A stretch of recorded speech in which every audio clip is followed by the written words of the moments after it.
selamat malam para Malam. Jatayurs yang setia mengikuti podcast kita Waktu Indonesia Jatayu.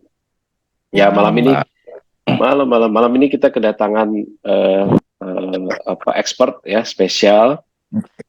Ini supply planning expert, SNOP expert ya. And for your information, untuk acara kita di Bandung nanti tanggal 3 Maret ya, yang memberikan training SNOP kepada kita juga beliau ini ya.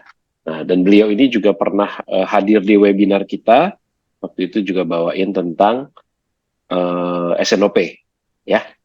Nah, jadi buat yang pengen tahu supply planning itu kerjanya apa, ya SNOP itu apa, nah ini expertnya ya. Jadi silakan yang punya pertanyaan ya, silakan, tapi tahan dulu ya. Nah, beliau ada ya sedikit slide ya untuk trigger diskusi ya. Jadi waktu dan tempat saya serahkan ke Bapak Tisar.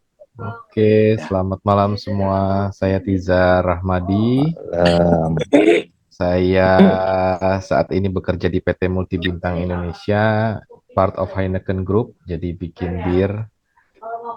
Saya sendiri sudah bekerja di Multibintang Indonesia ini, kalau saya sebut MBI gitu ya. Itu udah 15 tahun, jadi Maret besok saya 15 tahun, dan saya mulai, ini pekerjaan pertama saya tepatnya. Saya mulai dari manajemen trainee, kemudian saya habiskan waktu 6 tahunan di brewing, jadi di lapangan. Kalau kami di Heineken bilangnya di shop floor, benar-benar di lapangan, narik selang, nyuci tangki, segala macam lah yang berkaitan sama proses. Sudah saya lakukan, dan saat ini saya menangani SNOP. Saya SNOP Manager di Multibintang Indonesia. Dan juga SNOP di Multibintang Indonesia itu cukup unik karena Multibintang Indonesia orangnya nggak banyak. Di Bintang Indonesia perusahaan sebesar itu orangnya hanya 400-an, 412 kalau nggak salah. Itu termasuk sales. Jadi saya merangkap SNOP itu, bukan merangkap sih, SNOP itu mengerjakan SNOP-nya sendiri, kemudian mengerjakan supply planning, dan bertanggung jawab juga terhadap import-ekspor material yang terjadi di Multibintang Indonesia. Saya juga sudah bersertifikat brewing, tentu saja saya sudah bersertifikat brewing, jadi saya bisa ngebrew bir sebenarnya, tapi mungkin udah agak lupa gitu karena udah bertahun-tahun nggak megang. Kemudian saya juga udah bersertifikat di forecasting. Kemudian saya juga CPIM dari Epix. Apalagi ya, dan ada beberapa sertifikat-sertifikat lainnya sih, seperti TQM, TPM, dan beberapa lagi lah, cuma nggak terlalu berhubungan sama profesi, tapi yang benar-benar berhubungan profesi yang seperti tadi saya sebutkan. Di malam ini saya punya kesempatan diajak Pak Aje lagi. Terima kasih Pak Aje dan Pak Yudi udah ngajak saya lagi. Ya, saya juga amazed juga, partisipannya lebih banyak dari yang kemarin. Kalau kemarin cuma di angka 3 ya, sekarang udah kepala 4 Pak. Wow, luar Iya biasa dong. banget. Iya dong. Keren sih. Dan kata Pak Aceh pesannya kalau hari ini santai aja, lebih Ya, banyak ke santai. ngobrol, Ya. dan lebih banyak ke podcast. Jadi mestinya ada banyak yang nanya nih ke saya, Pak Aceh kali, mestinya banyak nanya ke saya kali Pak ya. Jadi saya nanti keluarin segala sesuatu berdasarkan pengalaman saya. Kebetulan juga kalau teman-teman yang dengar di sini semua, saya juga nggak jago kandang doang. Saya 2017 sampai 2019 itu APEC leader untuk SNOP dan supply planning. Kemudian kemarin baru saja ditunjuk di bulan Oktober atau November, saya juga diangkat lagi sekarang jadi APAC planning lagi untuk lead supply planning dan SNOP di Heineken Group. Jadi saya juga terlibat di dalam pengembangan seluruh OPCO yang ada di Asia Pasifik, dari yang besar sampai yang kecil, yang berkembang sampai yang sudah steady, dari yang steady sampai yang lagi down. Itu juga saya tahu perkembangannya karena saya juga mesti melaporkan beberapa hal dan mengupdate dari teman-teman semua yang ada di region-region lain seperti di Afrika, di Amerika, di Eropa. Jadi nggak sempit lah, nggak apa, beberapa knowledge yang saya tahu coba saya gabungkan dengan beberapa kondisi yang memang lagi ada di luar gitu. Saya juga cukup terupdate lah intinya saat Tuh, ini. Gitu. ya kan, keren kan? Nah, kalau mau ketemu langsung face to face dengan beliau, nah, daftar untuk ke Bandung minggu depan. Ya, bisa ngobrol lebih dalam lagi.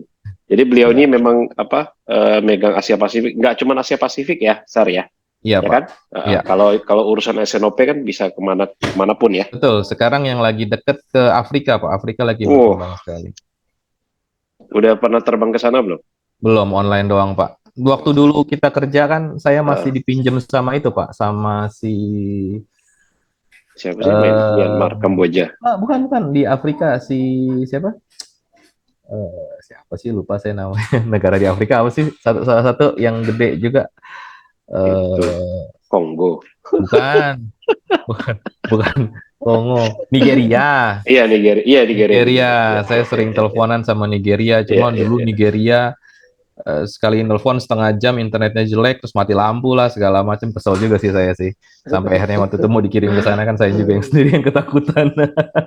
Tapi Iya. it's okay. Tapi sekarang mereka berkembang pesat Pak Aji. Kalau kita Oh, boleh ini ya, ya makanya salah satu keinginan saya juga sih kalau mungkin bisa bisa bantu teman-teman juga. Saya pengen sebenarnya Indonesia ini bisa lebih berkembang ya. nah, Dulu tuh. saya itu waktu masih kerja di brewing, masih kerja di pabrik, itu kita yang punya teknologi pemfilteran bir pertama di Asia Pasifik yang baru lah ya. Mm, Namanya BMF, Beer Membran Filter. Itu kita yang mm, di Asia Pasifik yang pertama. Waktu itu saya yang kebetulan yang nanganin proyeknya. mm. Terus kemudian kita kenalkan, kemudian mulailah dipasang di Vietnam, di mana ya, di Singapura. Nah itu saya waktu itu dikirim-kirim juga ke sana. Kayak kesannya, wah kita yang paling pinter nih ya. 2015, 2014. Sekarang 2019 kita kalah Pak. Oh ya, Kalah. Mereka lebih berkembang luar biasa. oh, nggak Dari apa-apa. sisi speed, dari sisi capacity, dari segi disiplin. Wah mereka luar biasa, terutama disiplin sih. Si Hmm. Vietnam ini. Oh iya, ya itulah Tapi ya nggak kenapa. apa-apa, mari kita sama-sama Iya bangun dong, iya bangun dong. negara kita lah. Benar, benar banget. Ya udah, ada slide nggak? Ada Mungkin slide. ya, ya slide untuk trigger diskusi aja lah. Oke, slide Sambil teman-teman trigger kan, diskusi. teman-teman kalau ada pertanyaan boleh raise hand duluan, karena nanti kita akan kasih kesempatan berdasarkan yang raise hand duluan, ya. Kalau nggak mau raise hand, taruh pertanyaannya di chat juga boleh, tapi kita akan beri kesempatan untuk yang raise hand duluan, ya. Oke, udah kelihatan ya screen saya ya. Sudah. Sudah Pak. Ini yang ininya kelihatan nggak, yang menu? Iya, ada item-itemnya nih. Oh, dia hilang sendiri ya. Oke. Nah ya, oke. Udah hilang sendiri berarti. Oke, teman-teman semua, kalau saya boleh bercerita sedikit soal supply planning, sebenarnya saya mau coba bawa teman-teman pertama dulu kepada yang saya bilang takdir lah ya.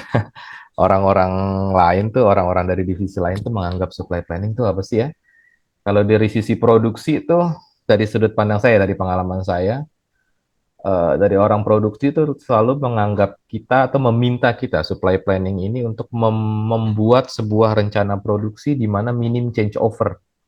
Jadi kalau Anda punya 100 SKU, mungkin mereka mau dari sisi produksi itu minggu ini cuma jalan SKU A aja atau SKU B aja. Pokoknya seminimum mungkin change over, karena change over merugikan mereka. Kemudian yang biasa saya temuin terutama di beberapa company yang masih belum terlalu mature, orang-orangnya adalah planning tuh harus nurut semua produksi. Produksi yang gue nih yang berkuasa di sini gitu ya.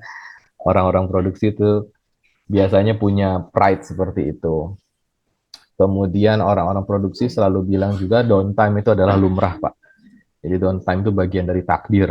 Harus ada tuh downtime, itu nggak boleh nggak ada. Karena itu adalah bagian dari kehidupan. Dan saya setuju sih, karena saya juga sendiri datang dari orang produksi.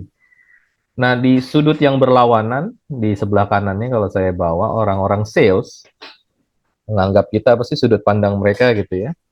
yang biasa pertama saya lihat adalah itu barang yang mereka pesen tuh harus ada saat itu juga dengan kuantiti yang mereka mau, pokoknya harus ada. Pokoknya barang itu harus ada. Dia nggak peduli prosesnya, butuh waktu, butuh quality check, butuh delivery, butuh lead time, pokoknya barang harus ada. Dan dia menjanjikan ke konsumen, ke consumer mereka, ke konsumen dan consumer mereka, barang itu ada. Kemudian orang sales menganggap, orang produksi, orang planning itu menganggap apapun harus bisa.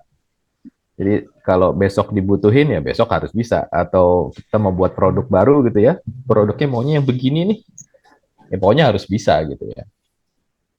Kemudian orang-orang sales, nah ini nggak semua sih, tapi ini beberapa yang kalau saya temuin di beberapa orang sales, terutama yang baru, sales dan marketing lah ya, mereka menganggap produksi itu adalah mudah.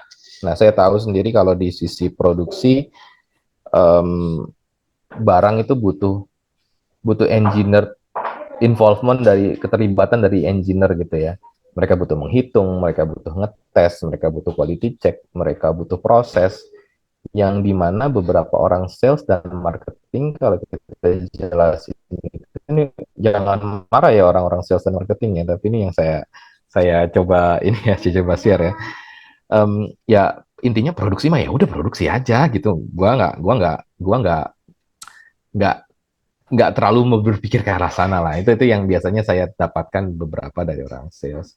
Kemudian kembali lagi ke kiri, kalau menurut dari orang finance, yang dipengen dari planning itu apa sih? Planning tuh harus membuat sebuah plan dengan hemat, ya kan? Lu jangan banyak-banyak mesen barang, karena nanti akan berpengaruh terhadap sewa gudang, barang ada yang reject, barang ada yang rusak, ada hutang kita tambah banyak atau segala macamnya barang karena barang nggak bergerak. Tapi juga mereka nggak mau untuk kita out of stock, yang juga menyebabkan profit kita sama-sama di company ini turun gitu ya, karena barang tidak ada. Nah kemudian yang saya temuin juga, yang ini baru-baru aja terjadi karena 2019 merubah segalanya buat kita gitu ya, itu adalah yang memesan barang itu adalah planning. Orang-orang planning ini memesan barang, mereka yang call off barang nih dari supplier-supplier, berapa butuh botol kalau di saya, berapa butuh tutup botol, label, karton dan segala macamnya, bahkan sampai material itu Anda yang pesan, kami maksudnya supply planning ya, planning yang pesan. Jadi Anda yang tahu dan Anda yang harus bertanggung jawab dan Anda yang harus bisa menjelaskan ketika ada deviasi antara plan dan actual yang terjadi. Nah, karena saya di SNOP juga, saya juga coba taruh sudut pandang dari beberapa directors gitu ya terhadap planning di sini. Menurut saya beberapa directors pada umumnya, directors dari sebuah perusahaan itu menganggap planning itu bukan constraint. Planning itu bukanlah sesuatu yang menghambat sebuah proses di dalam company. Jadi planning ya planning aja, ngitung bikin plan, ngitung, make it come true, that's it gitu ya. Nah itu menurut saya beberapa directors memandang itu. Kemudian mereka juga mengharapkan bahwa planning itu tidak boleh mengeluarkan kata tidak bisa. Planning itu harus bisa, apapun itu harus bisa. Saya punya pengalaman dulu cukup menarik juga waktu itu, kalau ada yang tahu, dulu ada shipping company namanya Hanjin. Hanjin itu mengalami kebangkrutan tiba-tiba, kemudian dia dibeli sama Evergreen kalau nggak salah pada saat itu, saya lupa sama siapa gitu, tapi Hanjin itu bangkrut. Dan kemudian si apa namanya, kita lagi mesen kaleng nih ya, kaleng kita dari Korea, tutup kaleng sebenarnya dari Korea, itu ada di beberapa kapal yang pakainya Hanjin.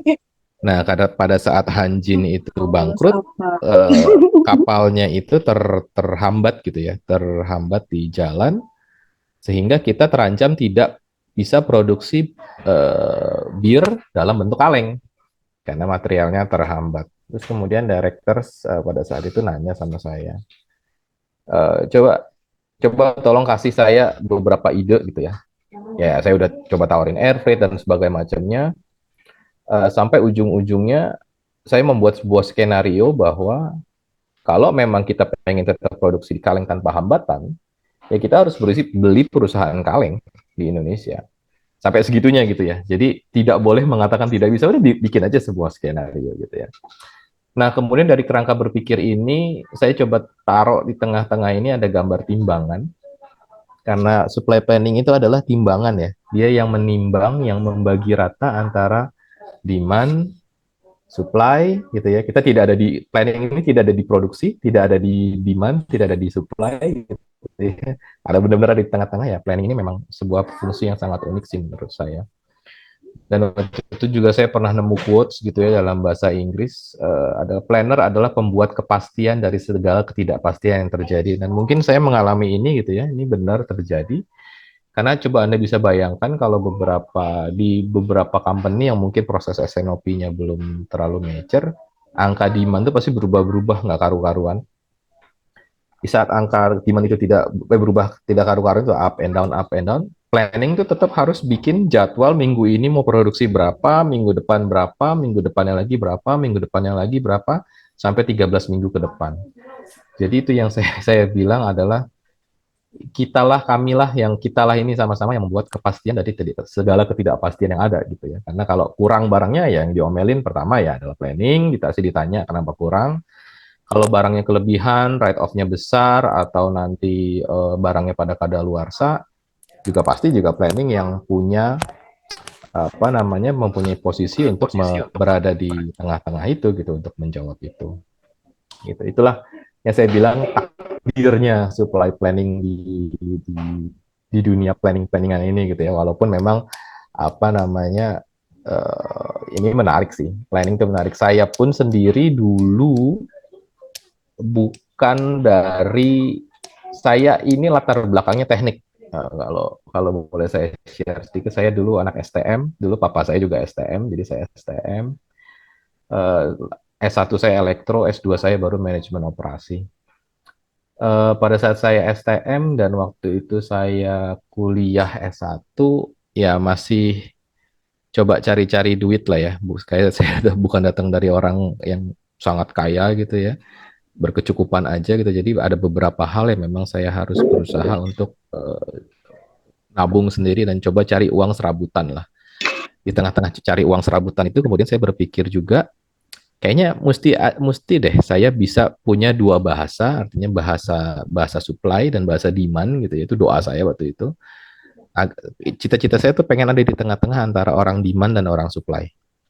Kemudian saya S2, puji Tuhan dapat kerjaan langsung pada saat lulus dan akhirnya saya benar-benar bisa mewujudin cita-cita saya berada di supply planning dan SNOP saat ini. Jadi memang saya pengen sih berada di tengah-tengah ini gitu ya, menjadi seorang supply planner. Jadi itu ya bagian dari doa saya yang terwujud lah gitu. Pak Tisar, ini mungkin pertanyaan yang paling fundamental yang sering saya dengar gitu ya mengenai planning adalah ya apakah demand planning ini bagian dari supply chain?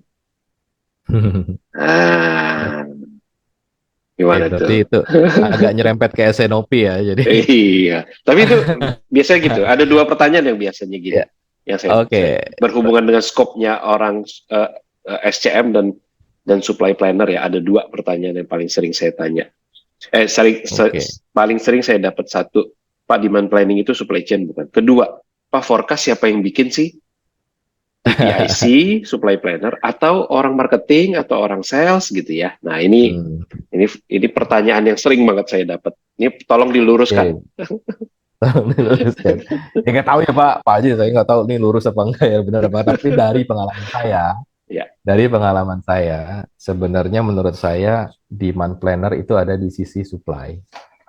Kenapa? Karena demand planner adalah orang yang menghitung sebuah angka berdasarkan forecasting teori ditambah dengan historical, kemudian dia tambahkan dengan risk dan opportunity yang sedang terjadi saat ini. Fungsinya demand planner itu apa? Fungsinya demand planner itu untuk men-challenge orang sales. Ketika orang sales bilang bulan Februari, Pak Tisar, misalnya saya seorang demand planner gitu ya, tiba-tiba ada orang sales datang, regional sales manager misalnya, Pak, di Bali ini, ya kan, bulan Maret nanti, itu saya rasa saya bisa nambah order 2 kali lipat, dia bilang gitu ya. Nah, fungsi demand planning adalah men-challenge itu. Dia harus nanya, data lo apa yang membuat lo bilang lo bisa angka lo 2 kali lipat. Padahal mungkin bulan Maret, katakanlah ya, yang saya tahu anak-anak SD lagi pada ujian. Jadi mungkin orang tuanya nggak mungkin bisa tuh holiday ke sana gitu ya. Kemudian di luar negeri mungkin musimnya juga lagi musim yang enak-enak gitu ya, lagi bukan musim dingin gitu. Jadi mereka mungkin nggak datang ke Bali pada saat itu, dan di Jakarta, di Bali sendiri mungkin lagi musim hujan pada saat Q1 gitu. Jadi seorang demand planner harus bisa men-challenge itu kepada orang orang sales, orang sales, bahwa angka yang Anda punya itu bisa jadi opportunity buat company ini, tapi kami di sini sebagai demand planner, sebagai planner lah ya, itu punya data yang berdasarkan dari statistical forecast dan historical data, itu biasanya nggak mungkin salah. Ada errornya lah, tapi nggak salah-salah amat gitu ya. Jadi bisa diargumenkan untuk didebatkan.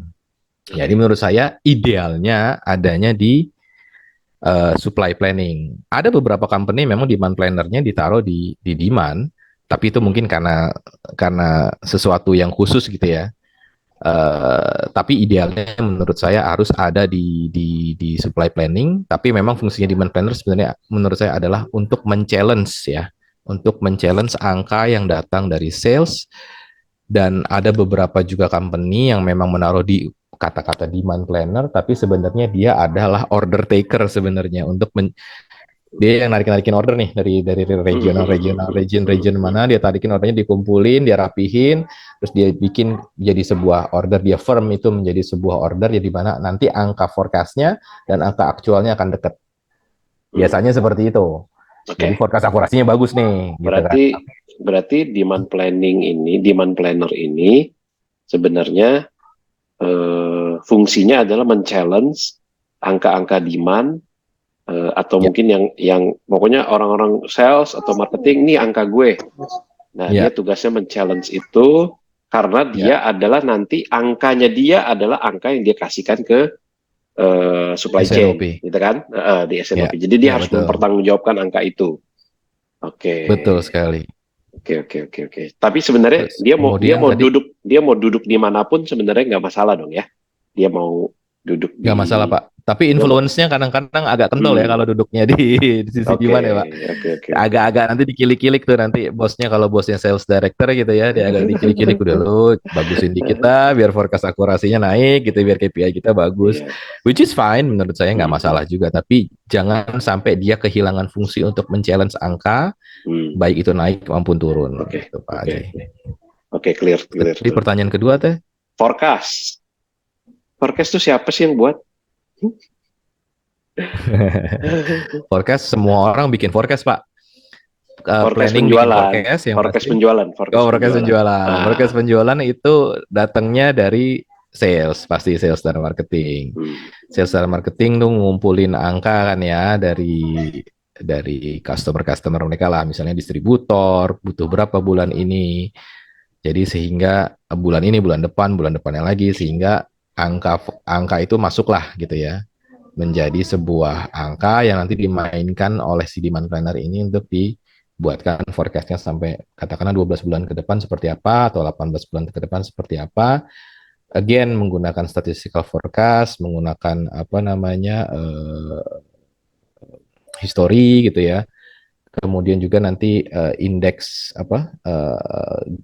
kenaikan dan penurunan salesnya itu tiap kuartal itu kan ada itunya tuh, ada seasonality-nya ya kalau kita bilang ya. Biasanya kan kalau Indonesia, kalau di bisnis saya, di bisnis minuman ini biasanya naiknya tuh pada saat nanti Natal, Tahun Baru, Chinese New Year, nanti Lebaran akan turun. Nah, itu seasonality. Nah, kita ngikutin seasonality itu kan. Nah, itu yang disebut statistical forecast, bukan? Yap. Nah, oke. Jadi forecast berdasarkan histori, ya. Berdasarkan histori dan opportunity dan risk yang mungkin ada di depan, gitu ya. Kalau di Indonesia ini memang challenge-nya agak luar biasa sih terkait undang-undang ya. Kayak kalau di industri saya di minuman, kemarin 1 Januari tidak ada angin, tidak ada hujan, itu tiba-tiba diumumkanlah eh, pajak cukai minuman gitu ya, untuk golongan A, B, dan C itu naik gitu ya. Oh, Januari kemarin Pada naik saat ya, itu cukai ya? tanggal 1 kan libur nasional. Naik Pak, naik. Oh, oke, oke, oke. Nah, itu kadang-kadang gitu pengumumannya diumumkan tanggal berapa waktu itu? Tanggal 5 atau 6 gitu ya, tapi berlaku surut gitu ya. Jadi Hmm. berlaku per 1 Januari sebenarnya. Semua juga dengar ada itu ya, cukai pajak hiburan ya. Kalau kemarin dengar yang Ya, Hotman ya, Paris sama Inul itu ya, ya, ya. protes tuh 40-75%. Nah, itu kan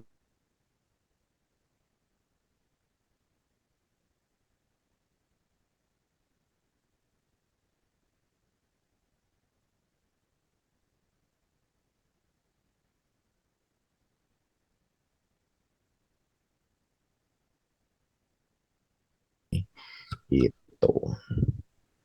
Nah, itu beban mentalnya demand planner tuh, Pak. Kalau kayak gitu, Pak. Dia harus ngitung. Kemarin kalau nggak salah saya ganti angka bulan Januari itu 11 kali, Pak. Wow. Karena kita diumumin kenaikan cukai, kita udah siap-siap sih memang kenaikan cukai, tapi akhirnya benar diumumin. Kemudian ada faktor pajak hiburan, kemudian kita juga mau melihat terkait pemilu, ini kondisinya seperti apa, gitu ya kan. Kalau calon A, B, C, mana yang menang, pros dan cons-nya seperti apa, itu yang dimainkan oleh demand planner. Jadi orang demand planning ini selain harus tahu aturan, juga harus tahu peta perpolitikan ya. Jangan kuper sih Pak, kalau menurut saya jadi planner tuh mesti selalu update, kupingnya dibuka lebar-lebar gitu ya, untuk segala macam berita, gosip, dan sebagainya macamnya.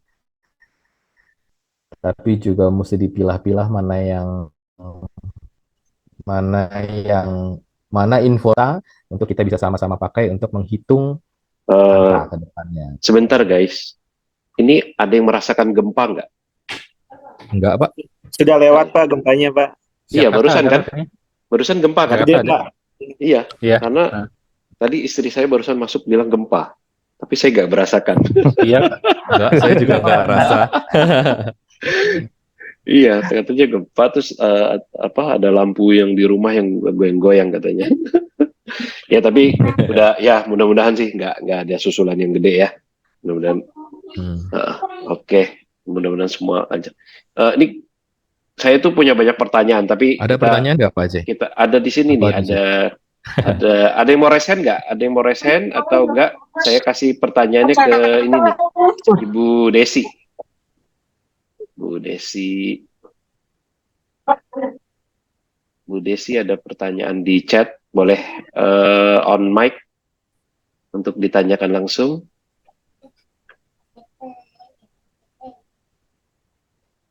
Ibu Desi.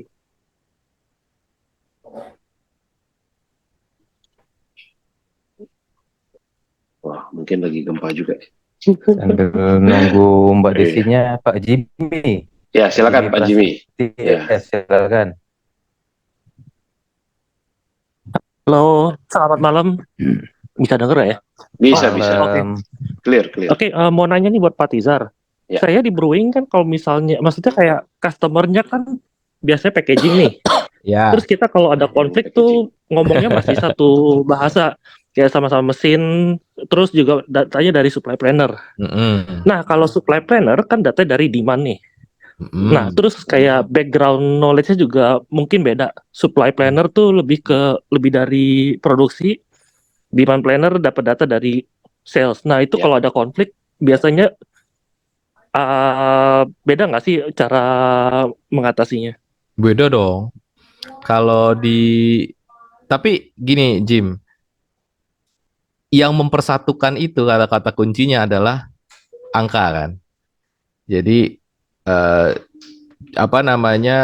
produksi dengan planning ada gap. Jadi planning membuat sebuah rencana produksi, terus produksi katakanlah over atau under lah ya, lebih atau kurang. Ada gap di situ. Tapi kan ada angka tengahnya kan. Nah, misalnya kita produksi, kita janjian nih bulan ini produksi 100.000 gitu ya misalnya. Begitu juga dengan sales. sales bilang mau jual 100.000, nah angka itu yang kita pegang. Nah, cara nanganinnya tentu aja beda. Kalau orang produksi itu biasanya untuk mereka akan biar ada breakdown lah ya, katakanlah orang produksi ada breakdown. Saya breakdown lah ya. Breakdown berarti kan produknya kurang. Berarti mereka akan mulai yang planning itu harus tanyakan adalah kira-kira downtime-nya berapa lama, ya kan? Setelah kita tahu downtime-nya berapa lama, kita mesti pikir juga bahwa kita pasti punya sediaan kan, kita punya safety stocks di warehouse. Kita lihat safety stocks kita bisa bertahan berapa lama dengan angka sales yang sekarang, apakah seminggu, 2 minggu, 3 minggu. Jadi kalau memang kalau saya biasanya nanganin di produksi bilang, gue downtime nih, mesin gue jebol, spare part mesti ngambil dari Thailand. Butuh waktu 1 minggu. Oke, saya akan lihat salesnya seperti apa, kemudian saya lihat sediaan saya seperti apa, saya aman atau nggak aman, gitu ya.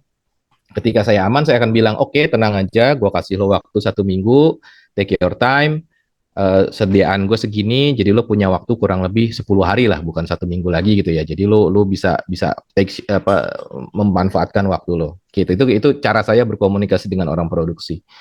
Kalau cara saya mengatasi masalah yang tadi juga dengan orang sales, misalnya, sama, saya juga akan tanya, katakanlah mereka salesnya naik gitu ya. Salesnya naik nih, tiba-tiba naik, nggak bilang-bilang gitu ya, tiba-tiba naik banget. Entahlah mereka ada salah hitung atau apa gitu ya. Yang saya lihat adalah berapa sih sebenarnya, dari mana itu datangnya gitu ya. Saya sebagai planner akan bilang dari mana itu kenaikan datangnya. Misalnya dari North gitu ya. Oh, dari North berarti yang mensuplai supply point saya ada di Surabaya gitu misalnya. Nah, saya cek tuh di Surabaya di gudang kami itu punya sediaan berapa. Terus saya juga tanya ke orang sales, distributor kalian punya sediaan berapa? Kalau memang sediaan itu cukup, ya udah pakai aja sediaan itu, nanti kita kirim lagi dari pabrik gitu misalnya. Atau kalau memang misalnya tidak cukup, berarti saya mesti highlight itu di SNOP dengan segera. Kemudian saya biasanya akan coba tanyakan kepada distributor, bukan saya yang nanya sih, saya menginisiasi untuk kita bisa beberapa area manager gitu ya, kita kumpulin, cari datanya, stok di distributor yang di sekitar situ, dekat-dekat situ berapa, untuk bisa dipinjem dulu istilahnya stoknya untuk nanganin yang out of stock itu ada di mana. Jadi menurut saya gitu sih Pak Jimmy. Jadi cara menanganinya beda karena aspek problemnya kan juga berbeda gitu ya. Yang satu di sisi supply, yang satu di sisi demand. Yang pasti di sisi demand duitnya pasti lebih gede Pak Jimmy. Kalau memang ada sesuatu, ada OOS, ada kekurangan barang atau kelebihan barang, impact-nya lebih besar gitu ya, karena kan semakin ke hilir, tapi semakin ke hulu biasanya kalau produksi cost-nya itu less daripada yang ada di hilir. Jadi kamu mau mainin yang mana, tapi intinya satu, sebagai orang planner kita mesti punya juga guidance, yaitu angkanya yang kita sepakatin bulan ini seperti apa gitu ya. Jangan sampai produksi punya angka sendiri, sales punya angka sendiri, planning punya angka sendiri. Nah, itu yang harus dihindari. Nah, hindari ini gimana? Proses SNOP itu sebenarnya yang harus dilakukan. Gitu, Jim. Gimana Pak Jimmy? Puas? Apakah Anda terpuaskan dengan jawaban saya, Pak Jimmy? Oke, clear ya. Thank you. Iya. Ada lagi yang bertanya? Silakan. Izin tanya. Monggo, Pak, nama. Password. Oh, Pak Eko. Ya, silakan Pak. Pak Eko ini jagoannya PPIC juga ini. Waduh. Tadi kan sempat disinggung namanya ya, angka yang dari demand planner itu kan di challenge ke sales. Ya. Yang paling ideal sebenarnya saya pengen tanya, angka itu dari sales turun ke demand planner atau dari demand planner ke sales ya? Karena tidak menutup kemungkinan pada saat angka itu dari demand planner ke sales untuk di challenge, sales akan teriak, yang jualan itu saya, bukan kalian. Oke. Karena dulu saya waktu di EPP itu sempat di demand planner. Flow itu dari sales ke kami ke demand planner, kita olah sesuai yang tadi Bapak sampaikan. disesuaikan dengan histori periode sebelumnya, kemudian season yang akan dihadapi pada suatu periode forecasting dan sebagainya. Kira-kira seperti itu. Oke. Itu aja. Terima kasih. Oke, Pak Eko. Jadi kalau saya dihadapkan sama situasi itu, dan sering sekali saya dalam situasi seperti itu, puji Tuhannya Pak, di company saya ada proses SNOP Pak. Jadi kalau nggak deal nih antara demand planner gontok-gontokan nih akhirnya sama sales. Ya itu tadi ngomong kata-kata sakti gitu ya. Yang nyari yang ngasilin duit buat company nih gue gitu ya, istilahnya ngomongnya gitu kan. Dan kalau memang itu tidak bisa dihindari, saya bawa itu ke proses SNOP Pak, biar nanti director yang akan memutuskan. Intinya apa? Kalau memang tidak bisa diputuskan di sisi di level kita gitu ya, kita bawa aja ke proses SNOP. Yang penting menurut saya pada saat dibawa ke proses SNOP itulah datanya adalah benar. Jadi yang diberi angka yang diberikan oleh demand planner berapa sih? Misalkan 10.000 gitu ya. Angka orang sales berapa? 15.000 gitu ya. Nah, gap 5.000 ini datang dari mana? Rasional di belakang itu apa dan sebagainya macamnya itu mesti benar-benar benar gitu ya, sehingga pada saat kita bawa itu ke director, biar mereka yang putusin Pak, sesuai dengan gajinya, mereka yang putusin gitu ya. Jadi kalau ada misalnya nanti kalau terjadi overstock gimana gitu kan, ya kita sebagai planner, sebagai SNOP gitu ya, kita akan bikin tuh skenario-nya. Kalau kelebihannya 5%, nanti impact terhadap gross profit berapa, bla bla bla bla, itu biasanya saya bikinin. Begitu juga kalau kurang impact-nya seperti apa, kita akan kehilangan apa, market share dan sebagainya, berapa persen, itu biasanya saya hitungin. Jadi pada saat director memutuskan, dia dihadapkan dengan keputusan yang sudah nggak mentah lagi, ya kan? Kemudian sudah dirangkum sehingga dia dapat memutuskan dengan sadar gitu ya, di proses SNOP itu diputuskan dengan sadar, dan company ini bisa bergerak ke arah yang sama gitu. Intinya seperti jangan sampai akhirnya nanti sales bergerak dengan angka sendiri, si supply bergerak dengan angka sendiri. Nah, itu yang bisa dihindari sih. Jadi kalau jawab lagi kembali ke pertanyaan Pak Eko tadi, ya saya bawa ke proses SNOP Pak, kalau memang itu tidak bisa dihindarkan Pak. Oke, Pak. Terima kasih Pak. Sama-sama. Iya. Kalau kita ngomongin demand dan supply, itu pasti pengadilannya dari meja SNOP. Betul. Ya kan? Seperti gambar ini nih, keadilan ini, ya kan? Timbangan keadilan ini adalah timbangan keadilan yang ada di SNOP. Mbak Desi udah ada belum? Mbak Desi belum ya? Kalau belum kita kasih pertanyaan ke ini ya, ke Pak Surya Dimas. Pak Surya Dimas ya. Nah, Pak Surya ini unik banget ini. Apa tuh Pak? Iya, jadi gini. Forecast dibuat oleh divisi warehouse. Oke. Oh, jangan ketawa dulu. Jangan ketawa dulu. Agak aneh soalnya Pak. Baru sekali dulu. Ini kenyataan. Gue juga susah nahan ketawa. Cuman ini kenyataan nih. Ada seperti ini. Oke Pak. Kan? Nah, kita tanya langsung ke orangnya deh. Oke deh. Lebih enak Pak. Pak Surya gimana? Yuk. Gimana Pak ceritanya Pak? Waalaikumsalam Pak. Warahmatullahi wabarakatuh. Makasih atas waktunya. Ya. Nah, itu saya mengambil pengalaman di tempat terakhir saya bekerja. Jadi itu memang di tempat kami dulu dari segi marketing itu kita tidak ada forecast Pak. Jadi kita tidak ada forecast dari tim marketingnya, dan kita juga dari segi warehouse kita melakukan pembuatan Mimnex sendiri tuh berdasarkan dari histori barang keluar. Tapi sorry Pak Surya, ini finish product ya? Iya Pak.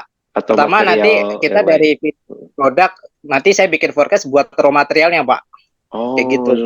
Oke. Oh, berarti Bapak bukan warehouse murni ya, Bapak planner juga ya? Karena Bapak yang jadinya yang nentuin pemesanan raw material, packaging material ya Pak ya? Iya Pak. Jadi berdasarkan dari histori barang yang keluar itu, saya minta BOM-nya dari tim manufaktur atau produksi. Nah, nanti saya bikin forecast sendiri tuh. Nah, nanti saya bikin min-max stoknya dari situ. Nah, itu kalau kayak gitu gimana Pak ya? Menarik ya. Pertanyaan Pak. Di company Bapak saat itu apakah ada divisi planning Pak atau enggak Pak? Di tempat kami sebelumnya belum ada PPAC. Ada.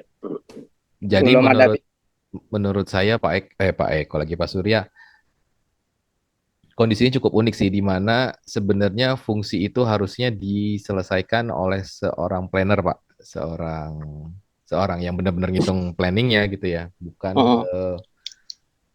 bukan atas nama warehouse lah mestinya ya. Menurut saya berarti dari sisi struktur organisasi mungkin di company Bapak itu juga belum lengkap kali ya Pak ya, dari sisi bisnisnya mungkin belum clear.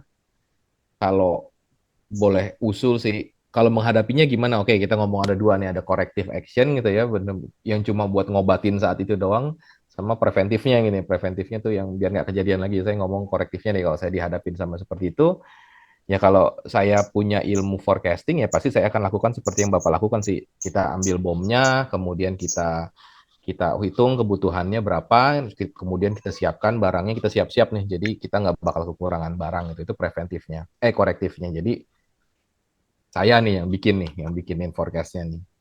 Tapi untuk preventifnya biar tidak terjadi lagi di masa depan ya pasti saya akan highlight ini ke direksi sih Pak. Saya akan bawa gitu bapak-bapak, ibu-ibu. Ini ada kondisi yang tidak ideal nih. Kondisinya seperti ini. Kita harus punya seorang planner yang memang bisa memplan ini. Fungsinya kalau ada orang planner adalah kita bisa menangkap risk dan opportunity yang akan terjadi di kemudian hari dengan cost yang lebih optimum. Karena kalau misalnya saya jadi bapak gitu ya, kalau mau gampang juga sebagai seorang planner dadakan gitu ya, saya pesen raw material sebanyak-banyaknya aja Pak. Biar nggak ada OS kan, jadi sama aman posisi saya nih, barang pasti ada nih, ya kan, lo mau minta kayak apa juga gue jadiin deh, gue buatin deh gitu kan. Tapi itu kan nanti orang finance sekali lagi nih yang akan ngomel, lo ngapain pesen barang banyak-banyak sih gitu kan. Nah, makanya itu yang kalau tadi ngambung dengan pertanyaan Pak Jimmy gitu ya, saya kembali lagi, ada seharusnya di proses SNOP itu yang menyatukan kita, yaitu angka yang benar-benar disepakati, satu angka yang benar-benar disepakati.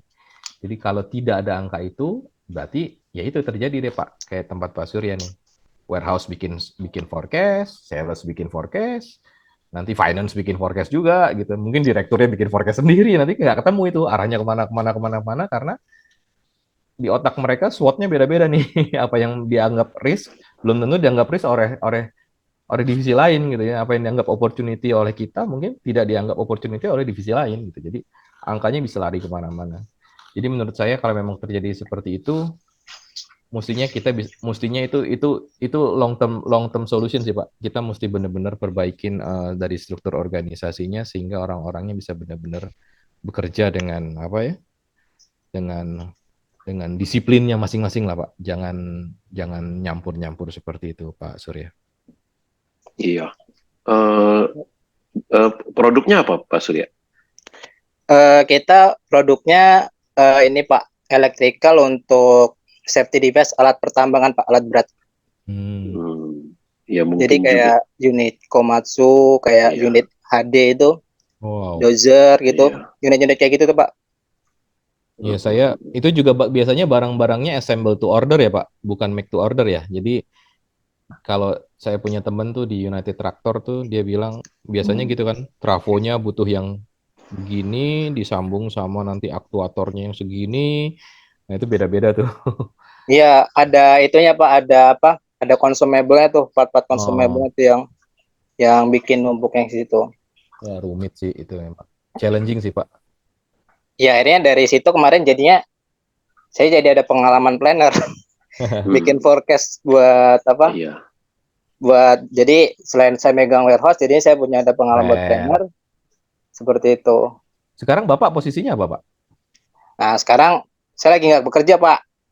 Soalnya kemarin terakhir itu yang itu pas saya terakhir ke kemarin perjalanan dinas ke Bukit Asam, Sumatera Selatan.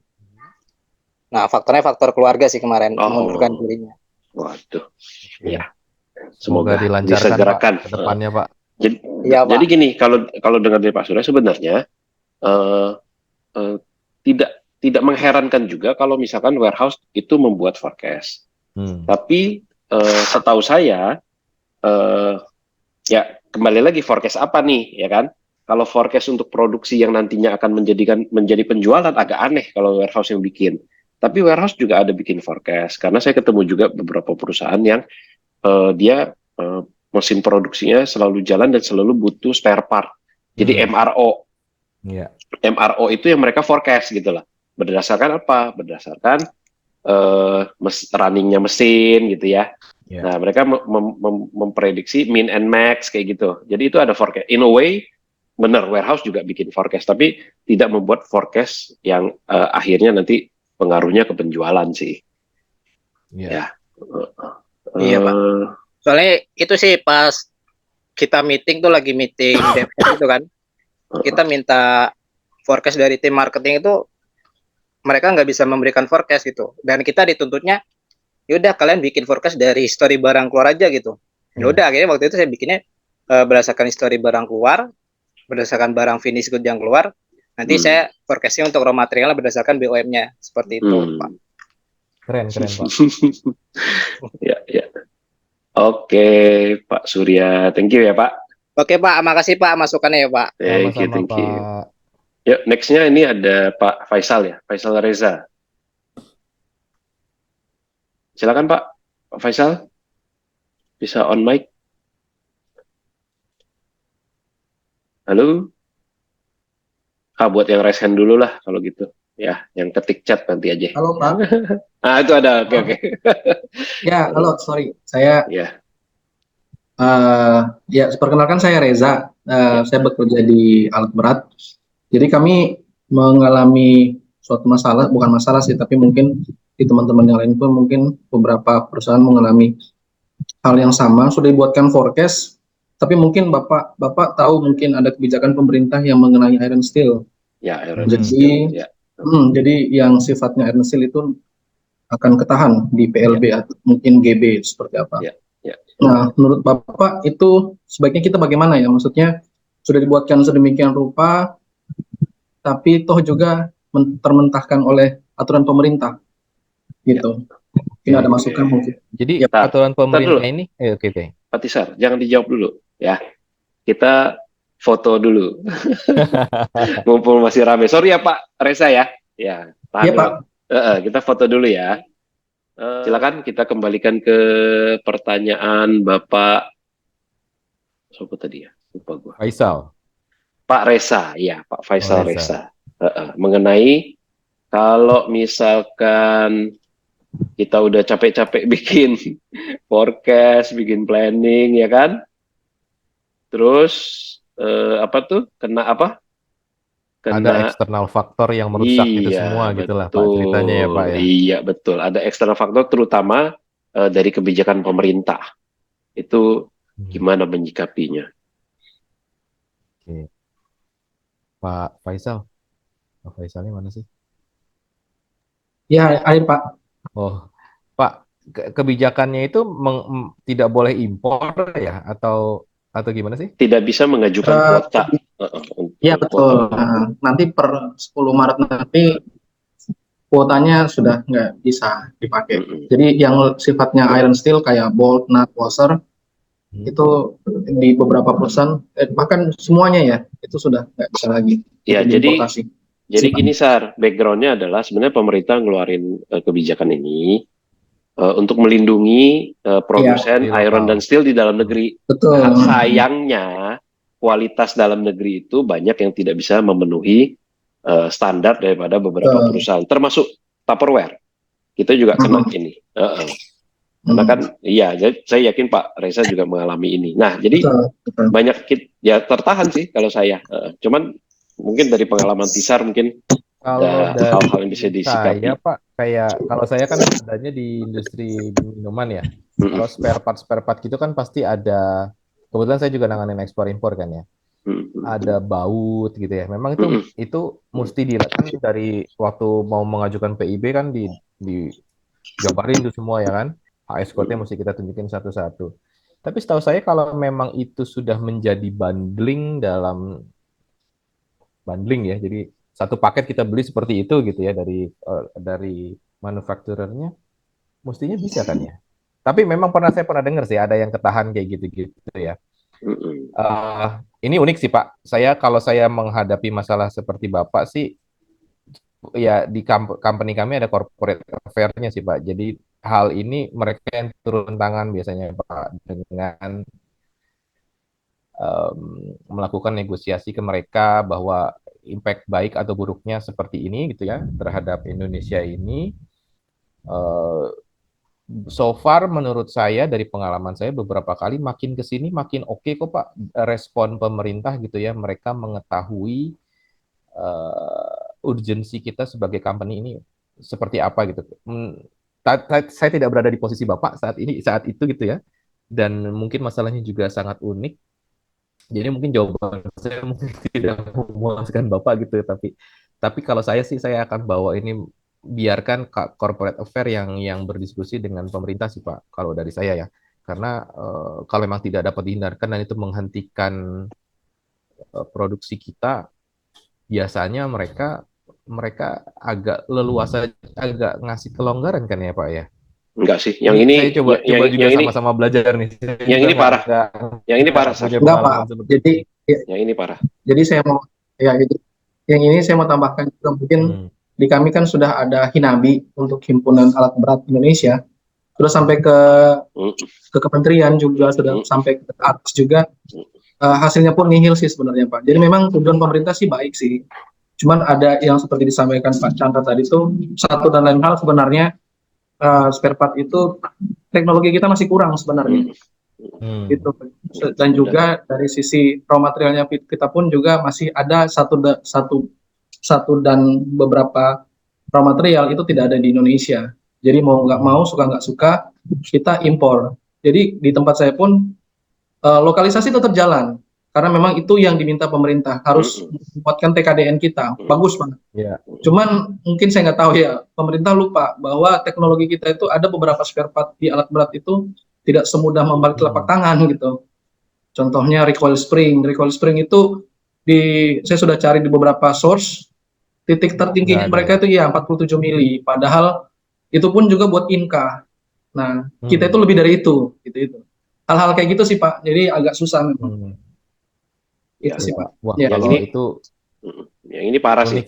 Iya Pak, ini parah. Nggak apa-apa. Yang ini beneran, ini parah. Karena ya dengar-dengar mereka mau nunggu ganti presiden dulu, kayak gitu-gitulah. Iya betul. Iya. Ini banyak kandungan politiknya. Banyak kandungan politiknya. Oke deh. Makasih Pak. Sip, sama-sama Pak, saya juga jadi terupdate. Thank you Pak. Aman Pak. Sorry nih, saya nggak bisa jawab dengan baik. Iya. Nanti saya share informasinya di chat box Pak. Thank you Pak. Ya, oke. Tadi ada yang raise hand, siapa ya? Tadi ada yang raise hand tuh. Pak, siapa itu? Pak tambah silaban dulu Pak Aji. Ya udah deh. Kita kasih kesempatan Pak Tambas. Ya, Pak Tambah, monggo Pak.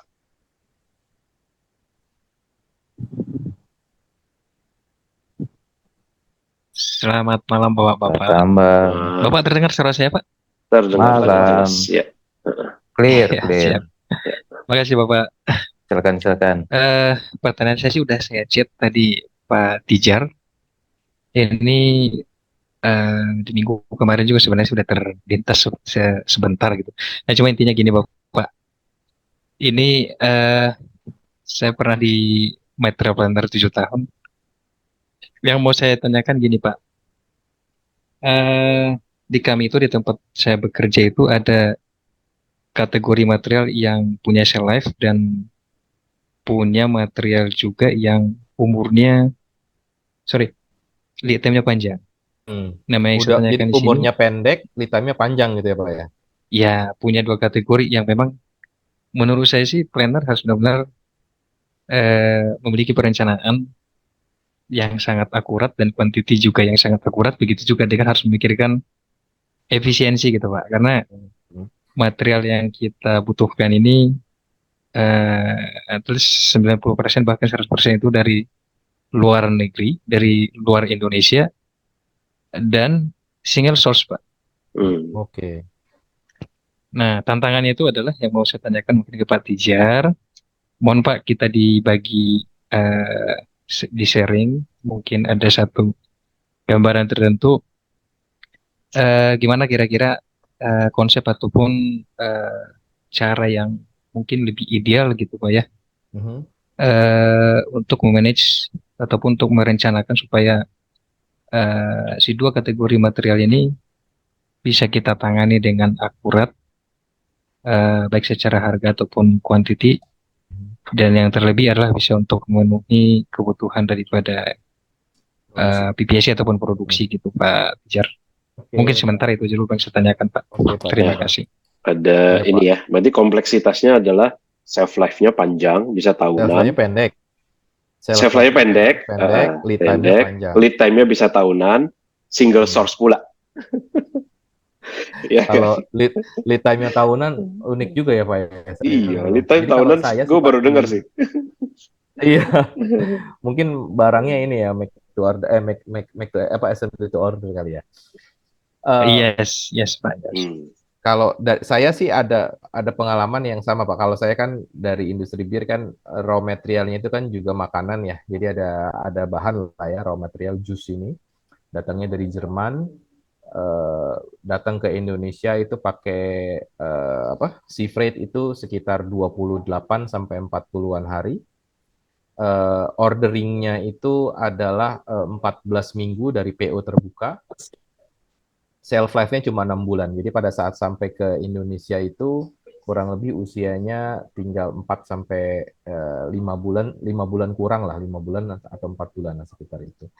Ya again yang saya lakukan adalah saya memetakan memang dari di tim saya sudah dipetakan mana material-material yang harus kita awasi dengan khusus gitu, apalagi dia import.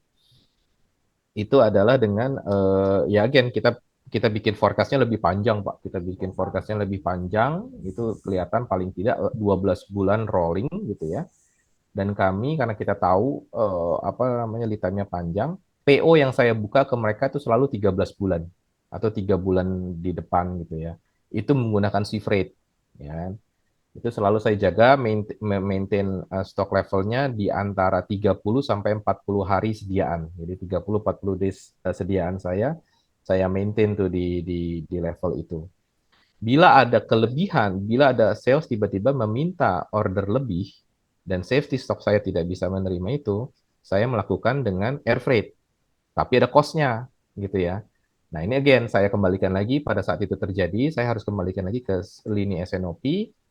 Teman-teman di S&OP, sales ada kenaikan angka sebesar sekian gitu sehingga dibutuhkan air freight, cost-nya segini, bedanya sama sea freight kita segini sehingga dari perhitungan nanti ujung-ujungnya ke COGS kita berapa, selisihnya adalah segini. Itu yang saya jabarkan sama S&OP biar S&OP yang memutuskan. Nah, itu triknya sih yang saya lakukan. Jadi gabungan antara sea freight dan air freight. Dan juga saya memastikan bahwa forecast saya 13 bulan itu pasti tim saya sudah buka tuh Pak, kalau import PO-nya itu pasti sudah jadi.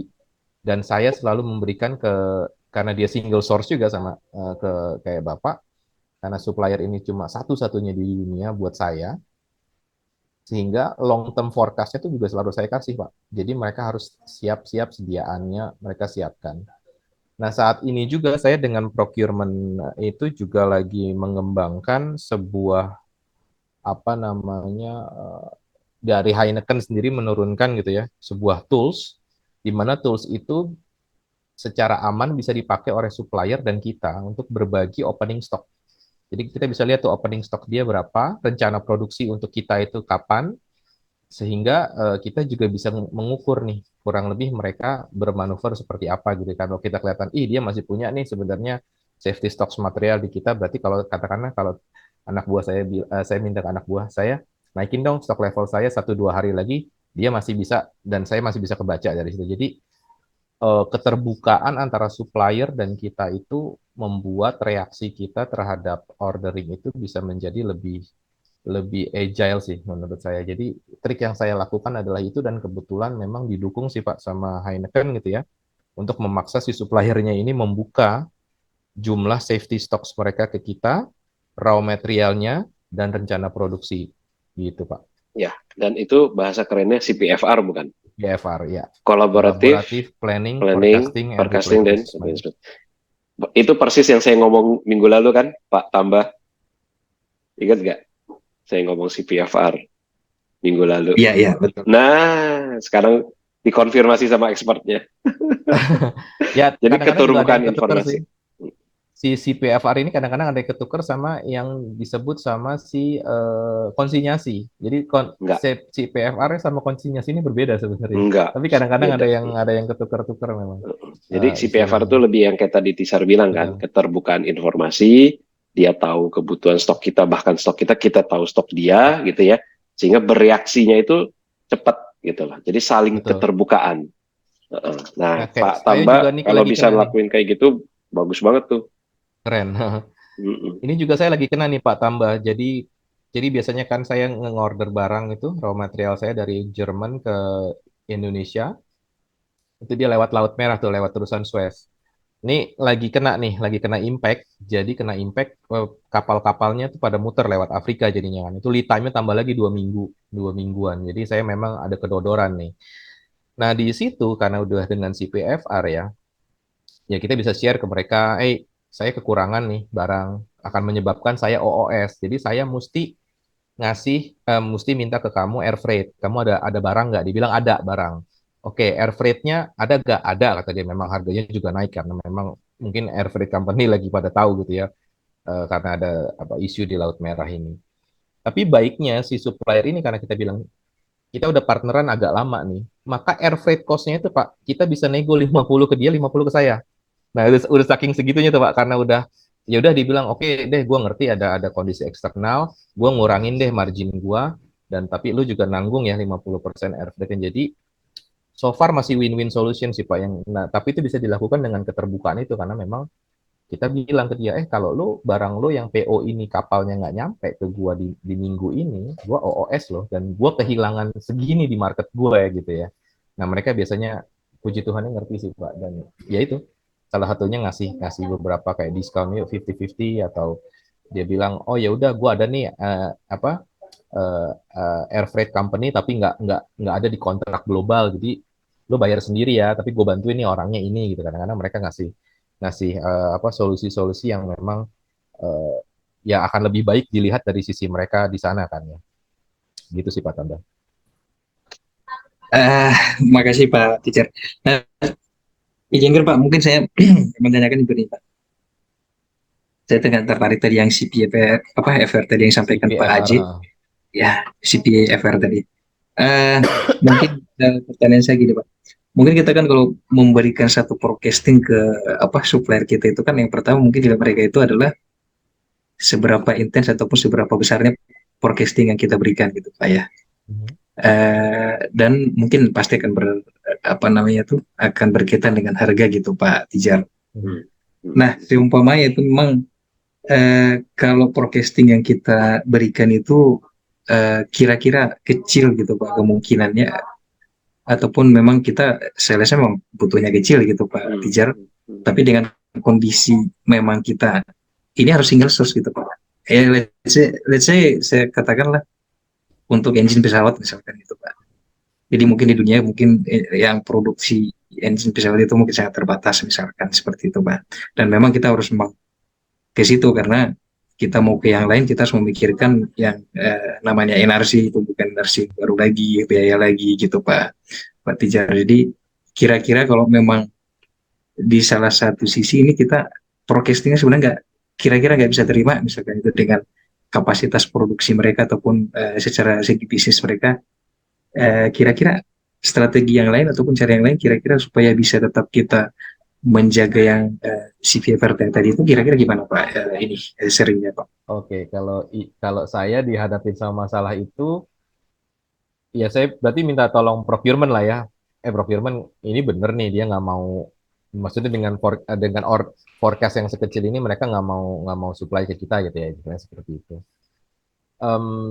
Saya juga pernah mencoba sih Pak, karena saya sekali lagi ya mungkin bisnis kita berbeda, tapi saya pernah tuh kondisi seperti itu Pak. Jadi akhirnya saya menghubungi Singapura, saya menghubungi Thailand kalau nggak salah. Jadi 3 company ini menyatukan order kita Pak. Kita menyatukan order kita agar jumlahnya menjadi lebih besar. Nanti kita simpen di sebuah negara, yaitu Singapura yang secara administratifnya lebih mudah gitu ya, dibanding Indonesia dan Thailand. Jadi kita titip ke mereka dan nanti pada saat call off kita melakukan call off dari narik barang seolah-olah minjem dari Singapura. Jadi kita menggabungkan nih Pak, kalau ada industri lain yang sejenis gitu ya, gabungin aja Pak. Mungkin secara order mungkin nanti akan jadi lebih besar kalau memungkinkan ya, seperti itu Pak. Oke, Tapi oke, Pak. Oke. negosiasinya juga nggak dapat ya Pak, kalau misalnya ke Iya. Oke, ya unik sih Pak. Saya belum tidak berada pada posisi, tapi pernah berada dalam posisi itu, sehingga saya akhirnya menyatukan itu. Saya manggil teman-teman saya yang di Singapura dan di Thailand, lo ordernya berapa sih? Order gue kekecilan nih ke supplier ini, gue tahu lo ada order ke supplier ini, boleh gak kita satuin? Nah, kadang-kadang juga gitu tuh Pak, terutama misalnya kalau di saya adalah botol. Jadi misalnya volume kami produk baru nih, baru launching, volumenya kecil banget. Tapi di negara lain udah pakai botol itu dengan volume yang lebih besar gitu. Akhirnya kita bilang, ya udah ke suppliernya, gua nggak perlu, lu nggak perlu beli buat gua, ya kan? Tapi gua pakai stok yang Singapura punya ya. Jadi saya ngambil nih stoknya Singapura. Jadi saya minta sama plannernya Singapura, lo naikin dong safety stock lo, gua kasih forecast gua ke dia gitu ya. Dia naikin ordernya ke si supplier itu, tapi kita bilang sama supplier tuh, stok yang tadi dipesan sama Singapura, lu kirim ke gua gitu kan. Jadi saya tetap dapat dapat botol itu tanpa si supplier itu mengeluh karena MOQ yang terlalu kecil. Gitu, Pak. Iya, iya. Lebih ke collaboration yang tadi, Pak. Iya, Iya. Oke, Ya, Pak, dan terima kasih masukannya, Pak ya. thank you sama-sama Pak Tama. Pak. Ya, itu juga salah satu keuntungan multinational company ya yang bisa gabung beberapa negara ya. Iya, Pak. Nah, ini ada yang resen, kita kasih kesempatan ya. Ini Pak Dul Kafi ini dari tadi resen ya. Cuman sempat hilang tuh tangannya, sekarang muncul lagi. Pak Dul Kafi, yuk. Silakan, Iya Pak. Pak, terima kasih Pak untuk nanya Pak. Ya, Jadi silakan. saya ada dua pertanyaan ya Pak. Perkenalkan nama saya Abdul Kafi. Saya masih sekarang di Jawa Tengah Pak. Silakan Pak. Jadi yang pertama mau tanya ini Pak, terkait kapasitas produksi ini sebenarnya PPAC wajib sebenarnya tanggung jawab siapa sih Pak untuk kapasitas produksi ini?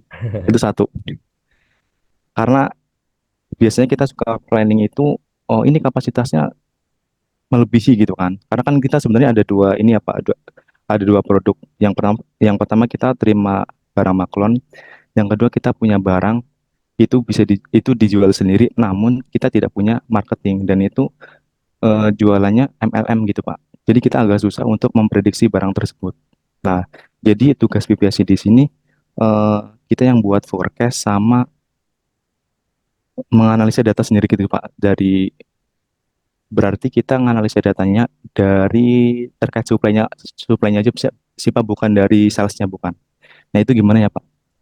Oke, yang satu berarti soal kapasitas produksi, yang kedua tadi soal angka sales ya.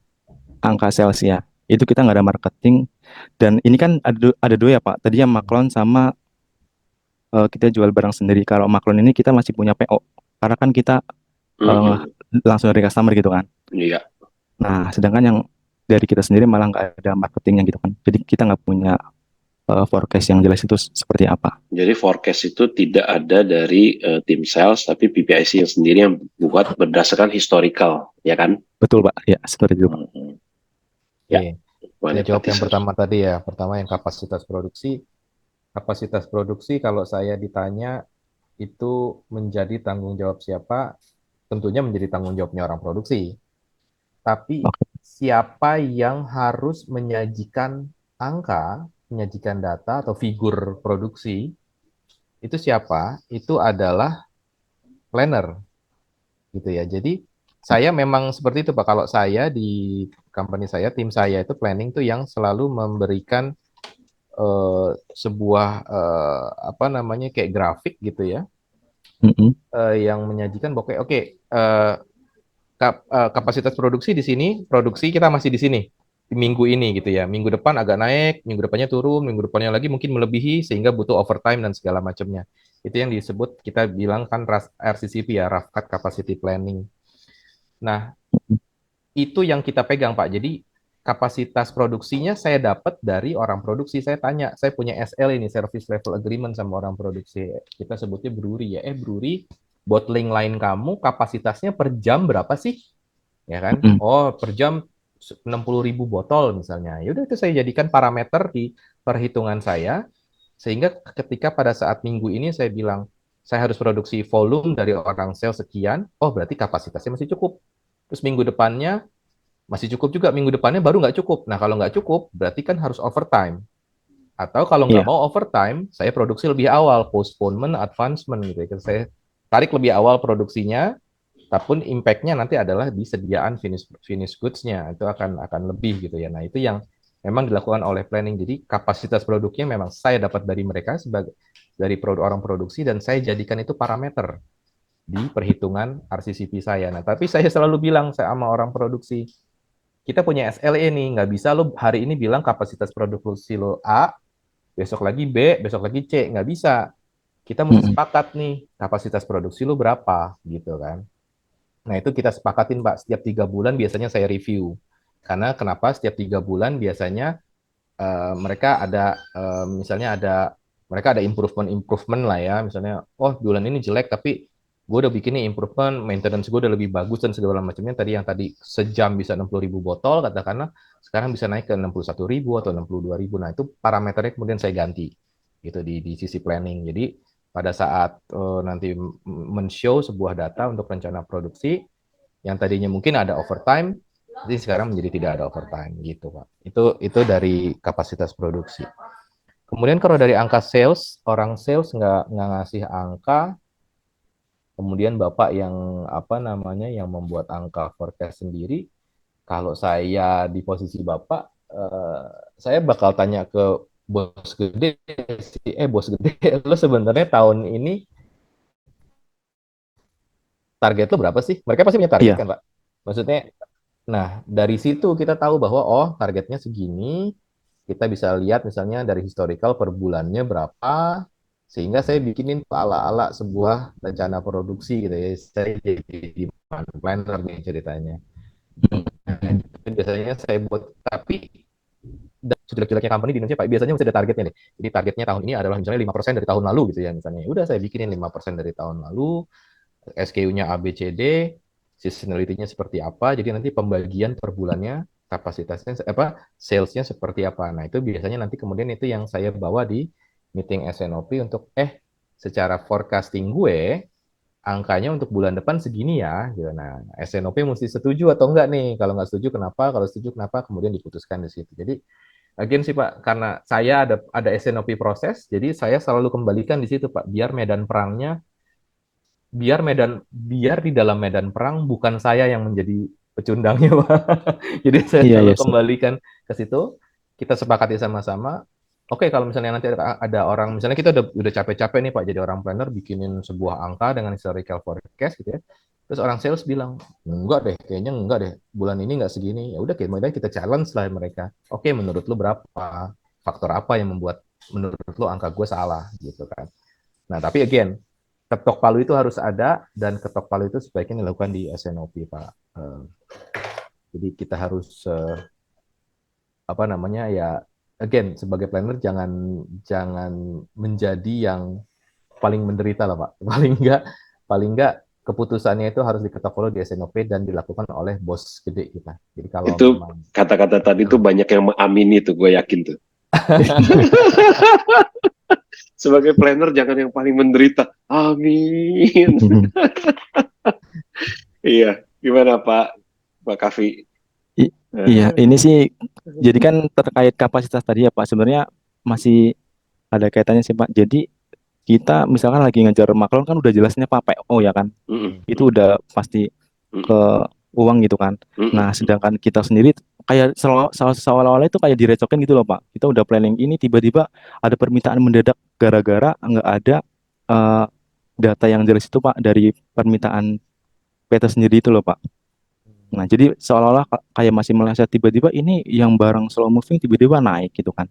Nah, besoknya turun gitu kan, nggak bergerak sama sekali. Oke. Itu sih Pak yang berarti agak kayak direcokin gitu seolah Oke. gitu kan. Oke, jadi ketika kita bikin punya barang A, justru barang B yang laku. Katakan kira-kira seperti itu ya. Iya, seperti Kita itu punya Pak. barang B, barang A yang laku, itu namanya kan demand sensing ya Pak. Mm-mm. Nah, kalau saya jadi demand planner, itu mesti terjun sih Pak ke bawah. Kita mesti terjun ke bawah, ke distributor atau consumer kita, lihat behavior mereka. Kayaknya kalau begitu dari cerita Bapak ya, Pasti Mm-mm. Bapak punya distributor nih. Kalau Punya, feeling cuman nggak saya. pernah dikasih data, Pak. Kalau nanya Nah, selalu betul. respon gitu, Pak. Nggak pernah Nah, dijawab sama sekarang.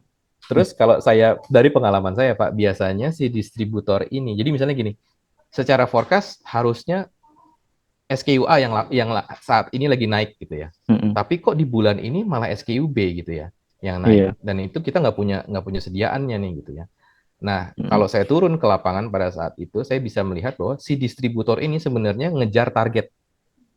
Ketika itu Iya. terjadi dan SKUA dia masih punya barangnya di gudang mereka karena dia nggak laku, Mm-mm. untuk ngejar targetnya, dia mengorder barang B walaupun tidak dibutuhkan sebenarnya sama dia. Nah, itu yang nyebabin si forecast kita jelek tuh, karena Iya betul, Pak. apa namanya mereka mengorder bukan dari dasar kebutuhan tapi dari dasar mereka harus ngambil ngambil barang dari kita karena target mereka bulanan tuh segini gitu di distributor. Nah, itu mesti dihindarin sih. Nah, nanti ujung-ujungnya tuh kalau mau bagus, Pak, Mm-mm. ada lagi yang namanya VMI, Pak, Vendor Manage Inventory. Mungkin Pak Aje waktu itu ini juga. Nah, itu sebenarnya adalah sebuah cara untuk meminimalisir kondisi-kondisi seperti itu di mana order di distributor tiap distributor itu yang nentuin adalah customer service gitu. Dia diberikan si customer service ini bisa buka data distributor A punya barangnya apa aja nih, dan distributor A secara historical forecast-nya seperti apa gitu ya. Nanti ngomongnya beda lagi, nanti ada selling in, selling out. Tapi intinya VMI itu nanti bisa menjembatani kondisi itu sih. Tapi memang benar itu menyebalkan sih Pak buat saya sebagai seorang planner gitu ya. I feel you gitu ya. Tapi root cause-nya kalau mau terjun, kita mesti bilang direksi gitu ya. Ini distributor ini ternyata nggak membeli barang kepada kita sesuai dengan kebutuhannya, yang menyebabkan kita selalu OOS, bla bla bla bla, rencana produksi kita juga selalu berubah-berubah. Hidup saya sebagai planner nggak tenang nih, karena lagi tidur malam-malam dibilang barangnya kurang, harus mesen, gedor-gedor pintu atau buka gudang untuk ngambil barang segala macam. Itu yang pernah saya alami, Pak. Gitu. Dan puji Tuhan sekarang udah berkurang dengan teknik-teknik seperti itu, Pak. Oke, Intinya kalau saya dengar ini intinya semua itu kembali kepada SNOP, Sales and Operational Planning. Dan kalau mau belajar SNOP lebih lanjut, datanglah ke gathering kita di Bandung minggu depan. Ya, makanya harus daftar. Oke. Ini ada pertanyaan. Pak Haji glitching, Pak. Iya, gue tahu. Ini suaranya hilang. Internet gue lagi susah. Padahal gue lagi ini loh. Gue lagi mempromosikan Bandung. Iya, kalau mau tahu SNOP lebih lanjut, datang ke Bandung minggu depan, ya, daftar. Pengen sih Pak, kalau bisa online dulu nggak apa-apa Pak. Waduh, Pak Durkafi di mana lokasi? Di Jawa Tengah sekarang Pak. Oh, Waktu Jawa itu di Tengah. Jakarta, sekarang di Jawa Tengah. Oke. Ya. Memang agak jauh sih kalau ke Bandung. Iya. Oke lah. Oke, buat yang lain-lain ya, yang Siap, lain-lain Pak. nih, yang masih Jabodetabek, sekitaran Bandung, ayolah, ya, SNOP kita belajar. Terima kasih Pak Tisa. Ya, thank you ya. Sama-sama, Nah, Pak. ini menyambung pertanyaan dari Pak Durkafi ini. Nah, ada satu pertanyaan dan memang next ya yang harus kita jawab itu dari Mbak Nur Syarifah ya. Nah, gimana Mbak Nur? Mbak Nur, tadi Mbak Nur nanya ada hubungannya dengan maklon juga nih. Ya, tadi kan Pak Durkafi kan nanya soal ada maklon nih. Mbak Nur bisa on mic, on cam kalau bisa. Halo? Wah, sayang sekali. Udah nggak ada ya? Udah live ya? Masih ada nih. Iya, masih ada. Mbak Nur. Ya, mungkin lagi luluran ya. Next aja. Loh, biasa loh. Ya kan Pak Yudi? Ya, Pak Yudi, biasa kan kalau ada ikut di kita tuh masih luluran ngomong anak. Iya, matanya masih ditaruhin timun. Itu biasa loh kita tuh. Santai soalnya kita ini, ya kan? Ya skip lah kalau gitu. Ari Ramadan, ada Pak Ari Ramadan?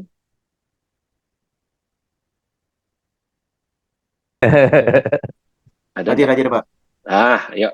Tadi Yuk, silakan tuh. Ada pertanyaannya mengenai SNOP tuh atau SNOE di tempatnya ya. Oke, silakan. ya, selamat malam Pak Tizar. Malam. Ya, saya izin bertanya Pak, karena saya tadi tertarik dengan pembahasan di awal kalau Bapak sekarang megang SNOP Manager yang mungkin udah expert ya, udah mahir, udah masternya gitu. Saya ingin Betul, tanyakan, itu betul itu. Itu betul. Masih belajar Pak, masih Iya, belajar Pak. ini kesempatan untuk Iya. untuk minta ilmunya gitu. Betul. Nah, di tempat Monggo, saya ini sekitar 2 atau 3 tahun baru diimplementasikan si namanya ini Sales and Operation Planning ini Pak, yang benar-benar intens gitu. Walaupun sebelumnya ada juga, cuma belum nggak seintens sekarang. Nah, bahkan awal tahun 2023 itu di divisi saya di Plan and Deliver, dulu supply chain, cuma sekarang kita ganti nama menjadi Plan and Deliver. Yaitu setiap minggu itu kita adakan mini SNOP yang disebutnya SNOE gitu ya, Sales and Operation Execution gitu, dengan demand planner, customer service, dan beberapa fungsi lain gitu. Nah, yang saya pahami gitu, dari forecasting demand planner pun kan sudah ada yang namanya DPM Pak, itu demand planning meeting yang angkanya itu sudah di-agreed oleh sales, oleh marketing gitu, angkanya kita mau jualan segini gitu. Ya. Yang notabene harusnya ya sudah akurat gitu. Nah, tapi actual di perjalanannya itu ordernya selalu ada aja yang missing gitu. Apalagi pas begitu sudah minggu ketiga atau minggu keempat, misal ada distributor Indomaret atau Alfamaret tiba-tiba narik order gitu, yang nggak kecil, tiba-tiba gede aja gitu. Nah, itu bagus menurut mereka, cuma kan menurut kita sebagai penyedia barang, kalau ada tiba-tiba order tinggi terus kita nggak punya waktu untuk bereaksi untuk memenuhi order itu kan jadinya top stock gitu. Jadi kita agak kecewa juga, gue udah kerja bener-bener kok masih ada OS mulu gitu. Oke. Nah, yang saya ingin tanyakan gitu Pak Tiza, kalau SNOP yang baik dan benar menurut Bapak itu seperti apa Pak? Terus kalau sudah terimplementasikan, itu bisa nggak sih mencapai CVOT atau cash fill on time itu 100% gitu Pak? Oke. Masih Pak. Pak Aji mau nyambung dulu iklan kan nih, makanya datang minggu depan gitu ya, pasti gitu kan. Nah, langsung lu aja yang ngomong. Tapi Mas Ari, saya mau pamer sedikit ya.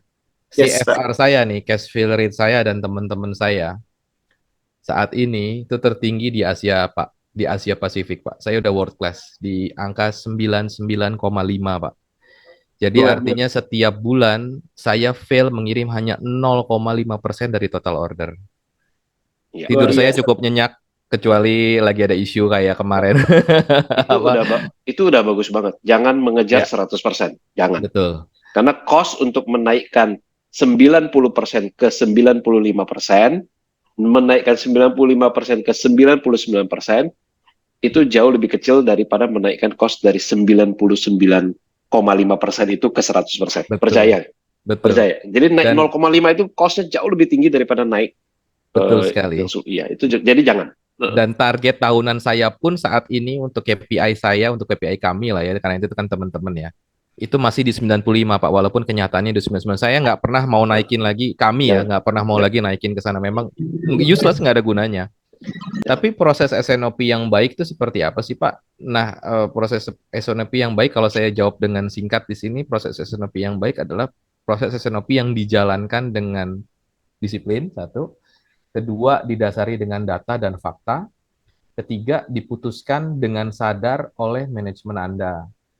Nah, ketika tiga itu bisa Bapak pegang, paling enggak SNOP itu sudah berjalan paling tidak ke arah yang benar.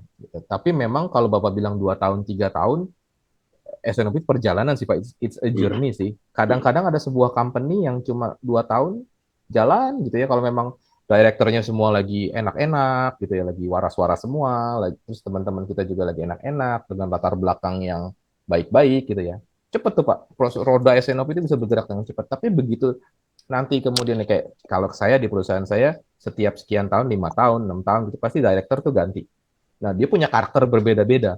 Nah, itu kadang-kadang proses SNOP-nya tuh harus kembali lagi, drum beat-nya diulang lagi. Tapi selama 3 itu ada komitmen dari mereka, kemudian mereka membuat sebuah keputusan, kemudian didasari dengan fakta dan data yang kita sama-sama mengerti dan sama-sama sadar melihat data itu, menurut saya itu udah Bapak jalan ini dulu. Jangan, dan ingat, forecast akurasi tidak pernah 100% benar. Ya kan, kalau ada forecast akurasi 100% benar, berarti mungkin forecast apa cara Anda menghitung forecast akurasi salah. Error itu pasti ada. Pastilah, wajar, nggak mungkin nggak ada. Kecuali apa namanya perusahaan yang apa namanya make to order semua lah ya, order dulu baru kita kirim gitu ya. Sekian lama gitu, sekian waktu. Nah, mungkin saya juga dalam kesempatan ini nggak bisa terlalu banyak ngejelasin tentang SNOP. Again, bukan nyambung sama Pak Aje, bukan. Tapi mungkin Pak Aje begitu kali ya. Maksudnya kalau memang nanti di SNOP kita mau lagi gitu, kita bisa diskusi lagi soal SNOP. Tapi 3 itu aja Pak yang Bapak pegang di proses SNOP Bapak. Bapak bisa coba apa namanya connect saya lewat LinkedIn. Kalau mau chat saya feel free sih, maksudnya memang kalau memang saya bisa jawab pasti akan saya jawab sih Pak. Oke, thank you Pak Tiza. Oke, Ari ya, Ari. Thank you Pak. Domisili di mana lo? Mau Saya- tembak lu ke Bandung. Saya di Cigombong Pak, Cigombong di mana itu? daerah Sukabumi Pak. Sukabumi ke Bandung nggak jauh lah. Ya, daftar ya. Daftar. Nanti ngobrol langsung sama Pak. Gini, gue mau bilang sama Pak Tisar gini. Pak Tisar, kalau dihubungin Ari lewat LinkedIn jangan jawab kecuali dia ketemu di Bandung. Oke, siap. Nggak, saya juga jujur jarang sih buka-buka sosial media. Iya. Nah, makanya kalau nggak ketemu orangnya kan nanti bingung kan siapa sih Iya, ini. Cuman kalau betul. udah pernah ketemu di Bandung ya kan. Hmm. Nah, udah akrab jadinya. Betul nggak? Ya, Iya. Ri, jadi gue tunggu ya, lu daftar ya, awas lu. Oke. Nggak, bercanda. Oke, nih ada nextnya, Mbak Nur Syarifah, udah ada belum? Mbak Nur?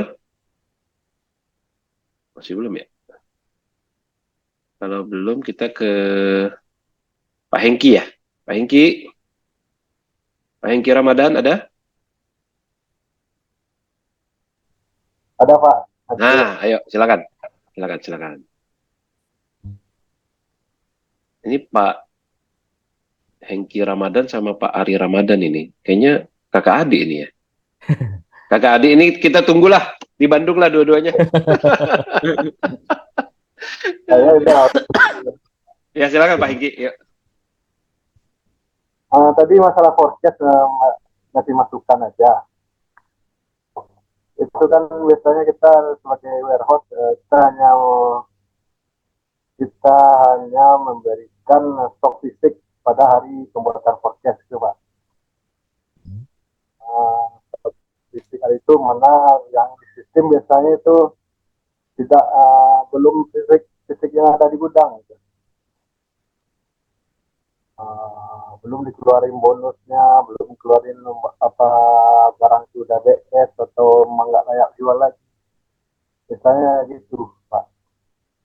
Jadi untuk teman-teman semua biasanya kita buat podcast itu warehouse-nya menampilkan data fisik barang sama rata-rata sales. Ya. Jadi intinya tanggung jawab warehouse itu memberikan data stok, ya kan? Yes. Memberikan historical daripada rata-rata sales gitu ya. Iya, bukan membuat forecast. Itu maksudnya Pak Hengki kan? Iya. Ya, Pak. Betul Pak, saya setuju Pak. Jadi kalau orang warehouse disuruh buat forecast, gajinya ditambahin 30% mestinya Pak. Bukan forecast itu susah. Ya, Pak. Tadi siapa itu? Langsung minta naik gaji tuh dia nanti. Bikin forecast itu susah loh. Iya, Surya ya. Pak Surya nih, langsung minta naik ini nih dia. Naik gaji. Kalau di gudang nih kan kita nggak tahu tuh berapa target atau berapa apa program bulan akan berjalan. Betul Pak. Saya sangat setuju itu Pak. Jadi biasanya untuk pencapaian target itu dilakukan kan untuk isi datanya itu dilakukan oleh area manager kalau kita minta. Benar sih, setuju. Setuju. Itu aja tadi Pak. Ya, oke. Oke, thank you, Thank you, Pak. thank you, Pak. Thank you. Ini banyak yang diaminin juga nih pasti sama orang-orang warehouse, ya kan? Orang warehouse disuruh bikin forecast. Nanti kebanyakan sama kedikitan yang ngoceh orang sales, ya kan? Iya. Kita ini salah-salahin. Tapi Gitu loh. itu mengacu kepada slide saya berikutnya sih, Pak. Oh, masih ada slide ya? Waduh. Masih. Oke, siap. Oke. Jadi Ya, dari lanjut aja deh. Lanjut slide aja yuk. Oke, jadi teman-teman dari sekian lama saya beroperasi gitu ya dan melihat dari beberapa opko lain yang ada di dunia gitu ya, dan terima kasih juga nih saya ada di mendengar masukan juga. Oh, jadi di industri lain sebenarnya seperti itu gitu ya. Tapi ini sih yang saya bilang, kalau kita jadi planning tuh apa sih gitu ya. Yang saya selalu bilang adalah ke tim saya pun, bekerja itu kita dengan fakta bukan dengan harapan. Maksudnya apa? Kadang-kadang waktu itu saya planner-planner tim saya yang baru-baru gitu ya, dia bikin plan PO mestinya etanya kapan, terus dia majuin tuh, misalnya etanya misalkan minggu ini, tapi karena barangnya lagi diburu-buru, dia majuin tuh. Terus dia bilang apa ke saya, loh, kenapa saya pada saat saya tanya, kenapa kamu memplan ini lebih awal, sedangkan etanya sebenarnya masih minggu depan? Terus dia bilang, biasanya Pak, barang ini kalau dari ini naik kapalnya ini biasanya memang datangnya lebih cepat, gitu kan? Nah itu saya marahin pasti. Karena apa? Sebagai planner kita bekerja dengan data, bukan dengan harapan, bukan dengan sesuatu yang tidak ada. Jadi kalau etanya memang dibilang minggu depan, ya kita plankan minggu depan gitu. Jangan membuat sesuatu yang tidak dengan data. Kemudian jangan baper kalau jadi planner, karena emang kita ada di tengah-tengah gitu ya. Kita ada di tengah-tengah bisnis, di mana kita memang kegencet, kita ada orang produksi, ada orang sales, sebenarnya kita memang benar-benar kegencet. Jadi jangan baper, percaya deh mereka menghargai kita kalau kita itu bekerja dengan jujur dan dengan data yang memang bisa dipercaya. Pasti semua orang akan melihat matanya ke kita dan mereka akan lebih menghargai kita gitu ya. Kemudian yang tadi saya singgung juga, itu membuat skenario. Kita sebagai planner tuh mesti membuat skenario. Karena apa? Apalagi kalau Anda nanganin SNOP juga gitu ya. Kalau Anda tidak membuat skenario, maka diskusi itu bisa sangat liar loh. Jadi biarkan nih, saya bilang, biarkan orang lain bebas memilih, tapi pilihannya kita yang bikin. Gitu ya. Pilihannya maksimum cuma 3 Pak biasanya saya. Optimis, pesimis, sama realistis. Sudah itu aja. Nggak usah cari-cari yang lain gitu, nggak usah. Capek kita harus juga pisahin mana waktu kita yang produktif, mana waktu kita yang bisa kita pakai buat yang lain gitu ya. Terus kemudian buat ide di bank ide gitu di otak kita gitu ya. Kadang-kadang saya kalau lagi pagi itu mandi gitu ya sambil ngerenung hari ini gue mau ngapain ya. Ini banyak gitu Pak data-data di otak saya tuh yang saya taruh di kepala gitu. Nanti kalau ada ini saya keluarin nih gitu kan. Terus kemudian saya bilang juga kenali medan perang Anda gitu ya, karena again ini medan perang gitu ya, dalam tanda kutip lah ya. Ini semua medan perang pekerjaan kita ini, tapi jangan sampai kita jadi korban. Memang kadang-kadang perjuangan butuh pengorbanan gitu ya, tapi saya berharap kita bukan jadi korban, tapi kita bisa menjadi seorang yang memang menonjol di situ gitu kan. Terus kemudian kalau kita jadi planner, apalagi nanti udah jadi planning manager yang punya bawahan, menurut saya kita mesti bikin tim yang solid gitu ya, yang trust satu sama lain. Karena kalau nggak ada trust, anak buah kita mau sepintar apapun, tapi kalau mereka nggak punya trust, wah gawat sih menurut saya. Jadi pesan saya kalau mau jadi seorang planner ini gitu ya, 4 ini mungkin bisa diresapi. Ada pertanyaan sampai sini? Enggak. Pak, kenapa harus pakai fakta, Pak? Soalnya karena fakta kadang-kadang nggak lengkap, Pak. Kita pakai insting. Gimana tuh? Pasti banyak tuh yang orang planning pakai insting. Kalau datanya nggak lengkap. Insting adalah kadang-kadang insting itu kayak kan kalau kayak dihukum kan juga gitu ya. 3 orang saksi adalah 1 barang bukti ya kan. Jadi kalau kita bisa mengumpulkan insting-insting itu, tapi jangan insting kita sendiri ya. Maksudnya insting, misalnya kayak saya planner katakan 15 tahun bekerja, terus tiba-tiba datang seorang planner baru gitu ya, dia baru kerja 2 tahun, 3 tahun, tapi apa namanya jadi sotoy gitu ya nih. Boleh sotoy asal konsisten kalau saya bilang gitu ya. Ya nggak apa-apa, sotoy aja terus, tapi pasti dia juga bisa ngasih masukan dari sudut pandang yang mungkin kita nggak tahu sebagai senior gitu ya. Nggak apa-apa, kumpulin aja, kita jadiin itu sebuah dalam tanda kutip fakta yang datang dari apa namanya dari pengalaman atau dari sesuatu yang bukan data, tapi ujung-ujungnya kembalikan lagi ke proses SNOP kita bawain gitu ya. Biasanya Pak, kapal yang kalau pakai kapal ini dari 10 kejadian, kapal ini selalu datang 1 minggu lebih cepat. Nah itu kan dari sebuah kebiasaan kita cari faktanya ternyata ada gitu, cari datanya gitu pasti ada gitu. Jadi boleh juga dari insting dari karena it works sometimes gitu kan. Tuh, dengerin tuh. Berarti harus mengasah insting juga orang planning. Oh iya Pak. Dan pengalaman itu bermain di orang planning itu pengalaman tuh bermain. Iya sih, setuju. Ada yang mau resen nggak? Atau ada di chat nih? Bentar, chat sampai mana tadi ya? Chat itu kita tadi sampai Pak Hengki, ya kan? Terus Pak Hengki, terus udah ya. Pak Eko ya, Pak Eko masih ada nggak? Pak Eko, Ada, Pak. Pak Eko nanya kapasitas produksi sebenarnya sama tidak dengan kapasitas mesin? Itu Pak pertanyaannya ya. Kapasitas betul, produksi Pak. dengan kapasitas mesin. Nah, kalau saya belajar lagi dulu, ingat-ingat pelajaran saya dulu, Pak, ada yang namanya bottleneck, ada yang namanya constraint, Pak. Kalau memang mesin Bapak itu menjadi bottleneck, maka mesin Bapak itu adalah maka kecepatan mesin Bapak itu adalah kapasitas produksinya. Karena dialah yang mau Menentukan. dikencengin seperti apapun, iya kecepatan dia karena dia yang paling kecil, gitu ya. Itu saya tanyakan karena gini Pak, salah satu dasarnya ya. Waktu masih di grupnya APP tempo hari, itu untuk kapasitas mesin, kan kita kan ada manual book juga ya. Pada saat mesin datang, di situ diinformasikan kapasitas dalam 1 bulan itu atau sehari itu berapa sekian ton lah katakan, kemudian di average menjadi sekian. Nanti kita akan berhitung dengan akunting, produksi, PPIC dan akunting terutama berapa sih sebenarnya kapasitas yang bisa yang kita terima dari semua departemen, karena di situ kan ada branching juga kan, branching dari proses produksi dari item A ke item B dan seterusnya. Itu kita sepakati sebagai kapasitas mesin. Makanya yang tadi saya tanya apakah dari sisi Bapak kapasitas produksi itu sama dengan yang tadi disampaikan. Itu aja sih Pak, dengan kapasitas mesin itu aja. Kalau di kami dan saya sih enggak Pak, kapasitas mesin tidak sama dengan kapasitas produksi.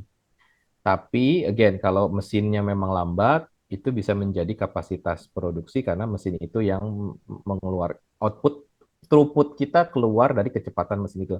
Nah, kalau tadi Bapak bilang juga ada hubungannya sama apa pada saat beli mesin, terus ada garansi lah ya, technical guarantee ya kan biasanya mesin-mesin gitu.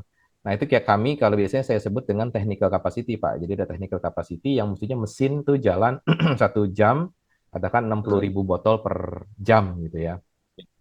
Tapi kalau di industri biasanya di manufacturing biasanya kita juga ngitung yang namanya OEE kan Pak ya. Nah, overall equipment effectiveness itu. Nah, OEE itu harus kita pertimbangkan. Jadi misalnya technical capacity si manufacturing bilang lu bisa jalan mesin 60.000 botol per jam.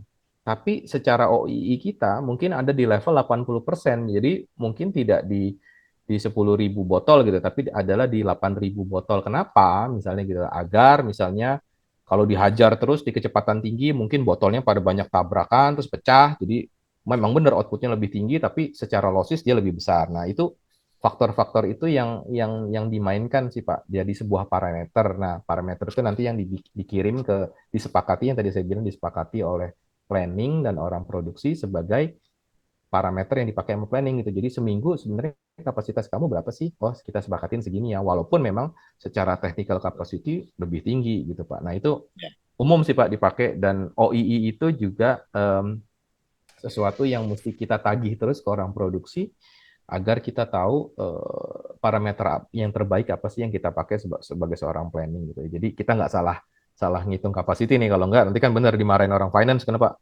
Jadi dibilang musuhnya kan segini gitu kan. Tapi kita harus bilang mau orang finance, iya, tapi itu kayak mobil lo jalanin di kecepatan tinggi, RPM-nya tinggi terus, ya benar kecepatannya bisa tinggi, kita nyampe lebih cepat, cuma bensin yang harus kita keluarkan lebih banyak, satu, maintenance yang mesti kita keluarkan lebih banyak, keselamatan kita juga mungkin diabaikan, agak turun di kecepatan tinggi, hal-hal seperti itu yang mesti kita bantu sampaikan sih. Tapi sebenarnya itu diskusinya terjadi di orang produksi dan orang finance, Pak. Ya. Setuju, Pak. Oke, Pak Eko. Pak Eko saya tunggu di Bandung juga loh. Asik. Oke, habis Pak Eko. Tadi ada Mbak Nur nih. Mbak Nur ada teriak hadir nih. Mana Mbak Nur?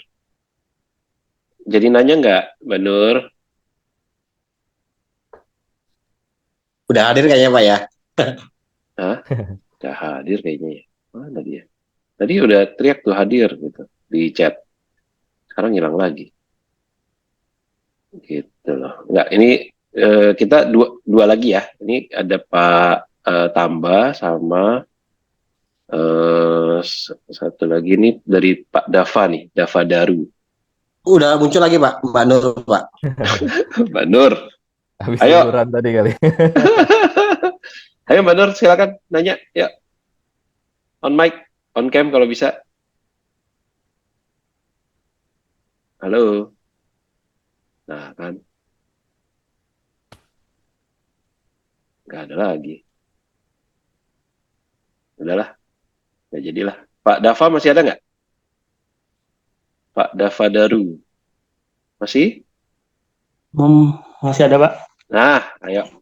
Silakan ditanyakan ke Pak Tisar. Pertanyaannya.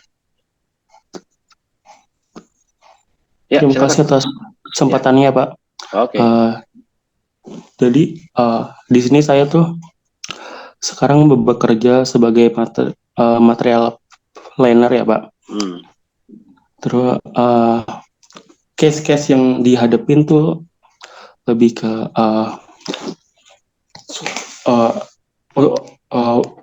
case-nya tuh lebih ke kalau ada demand gitu, Pak.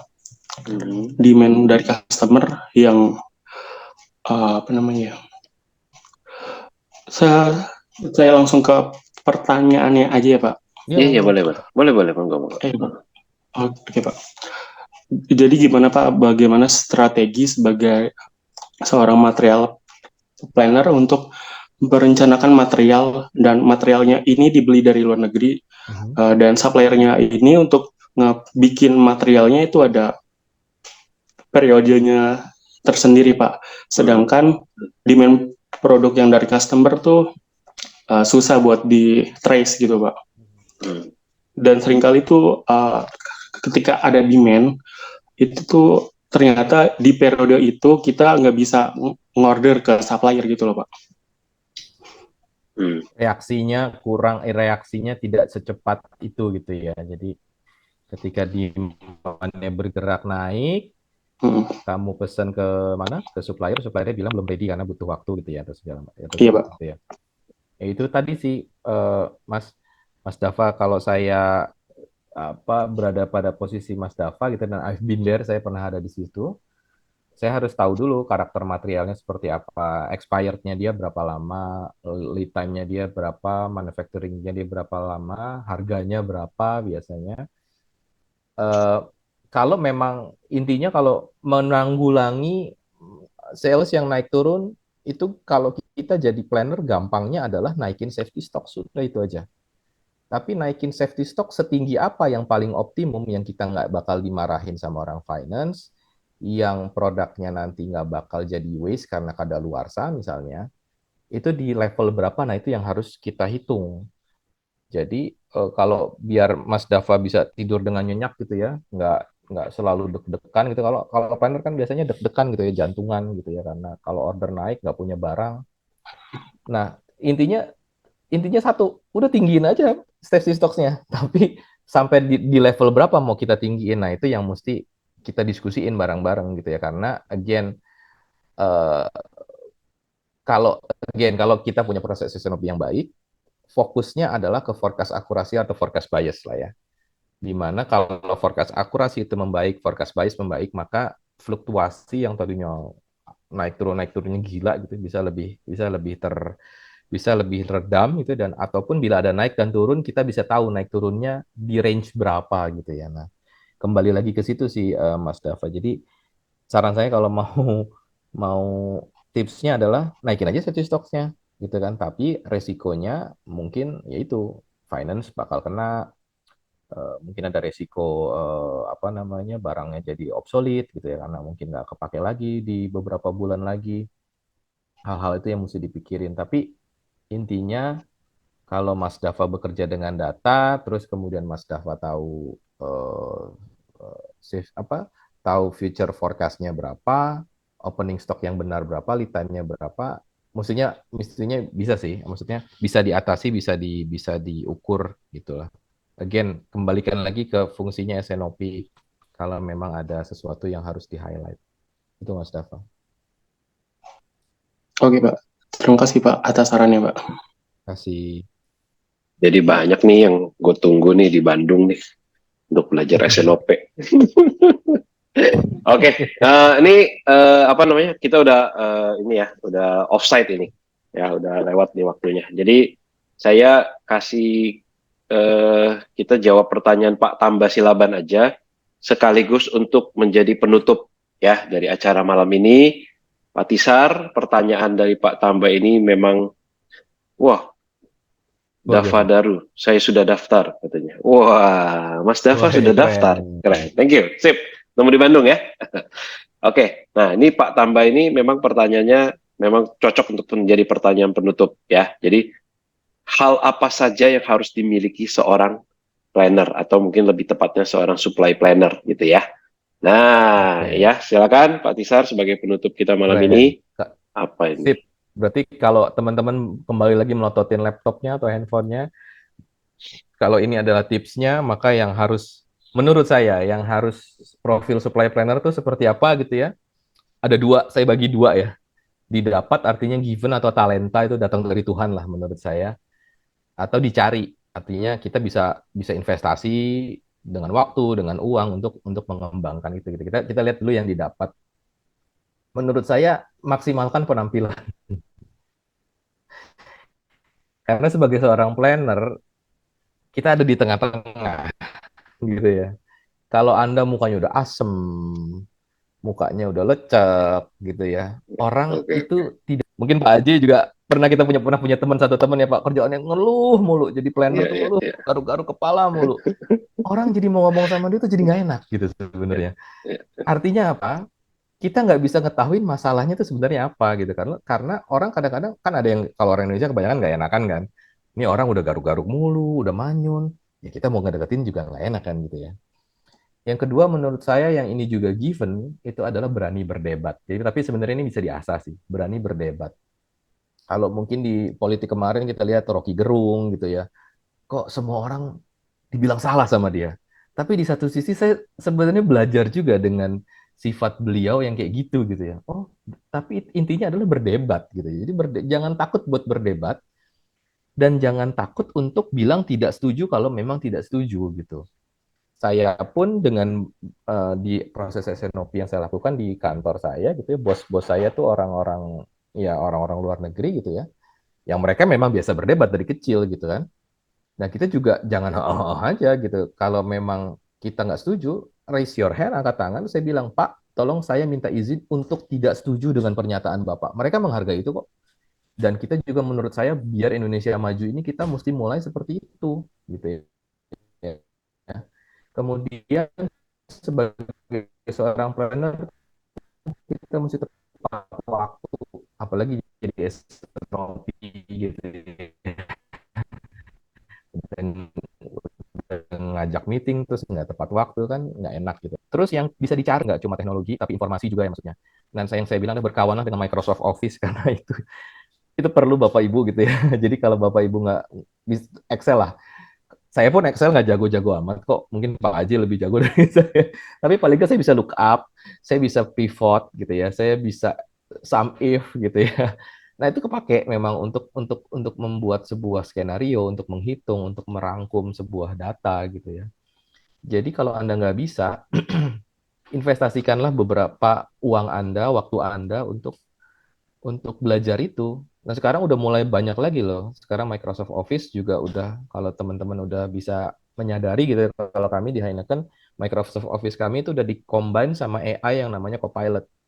Jadi kalau misalnya saya nggak tahu, Copilot, yes. ya, kalau saya nggak tahu rumus Excel nih, saya di Copilot saya bilang, saya mau mencari kesamaan antara sel AB dengan sel berikutnya di sheet ini, rumus apa yang harus saya pakai, enter, jebret, udah dia bikinin, copy paste jadi.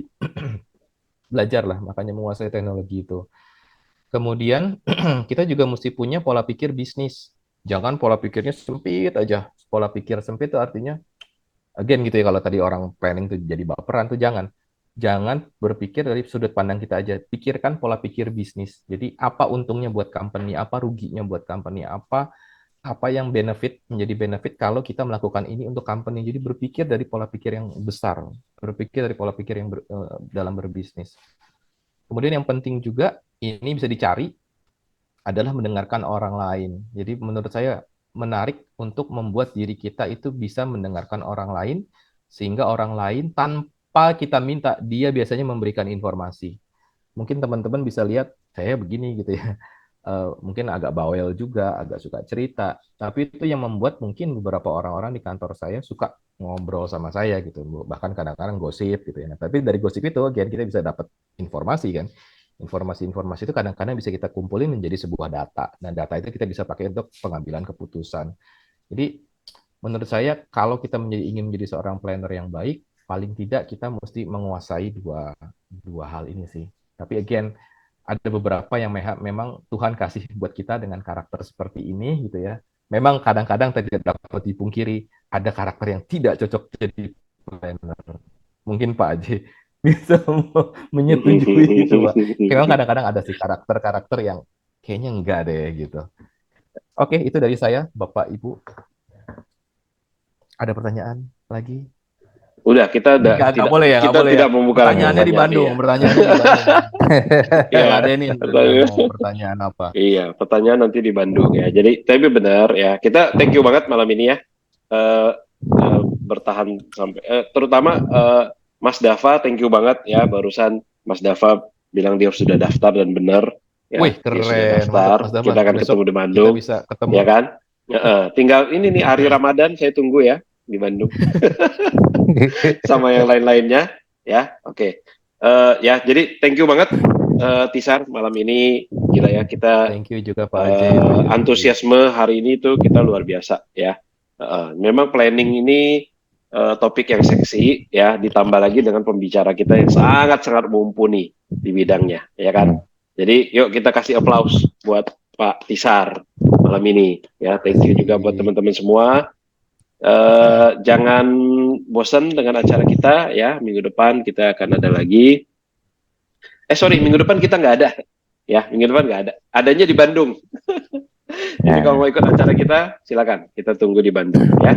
Jadi malam ini saya tutup dengan terima kasih kepada Pak Tisar dan terima kasih kepada teman-teman semua. Harapan saya kita banyak belajar ya.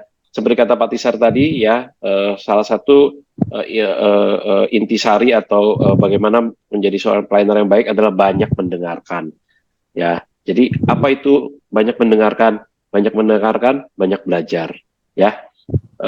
Ya seperti teman-teman kita ini di Jatayu ini ya, kita selalu jadi kalau di Jatayu ini semua orang kalau kita bilang wah ini masternya ini suhunya pasti enggak kok gitu ya. Nah itu mencerminkan ya bahwa orang, kalau kata Pak Yudi itu adalah ilmu padinya keluar. Tapi memang harus itu ya, sepinter-pinternya kita harus membuat diri kita ini setara dengan ketika memang kita lagi nggak tahu apa-apa. Kalau nggak kayak gitu, kita nggak bakal bisa mengambil ilmu yang banyak. Ya, jadi jangan khawatir. Jadi ya di supply chain ini teman-teman jangan khawatir. Gue masih nggak ngerti apa-apa gitu. Jangan ya.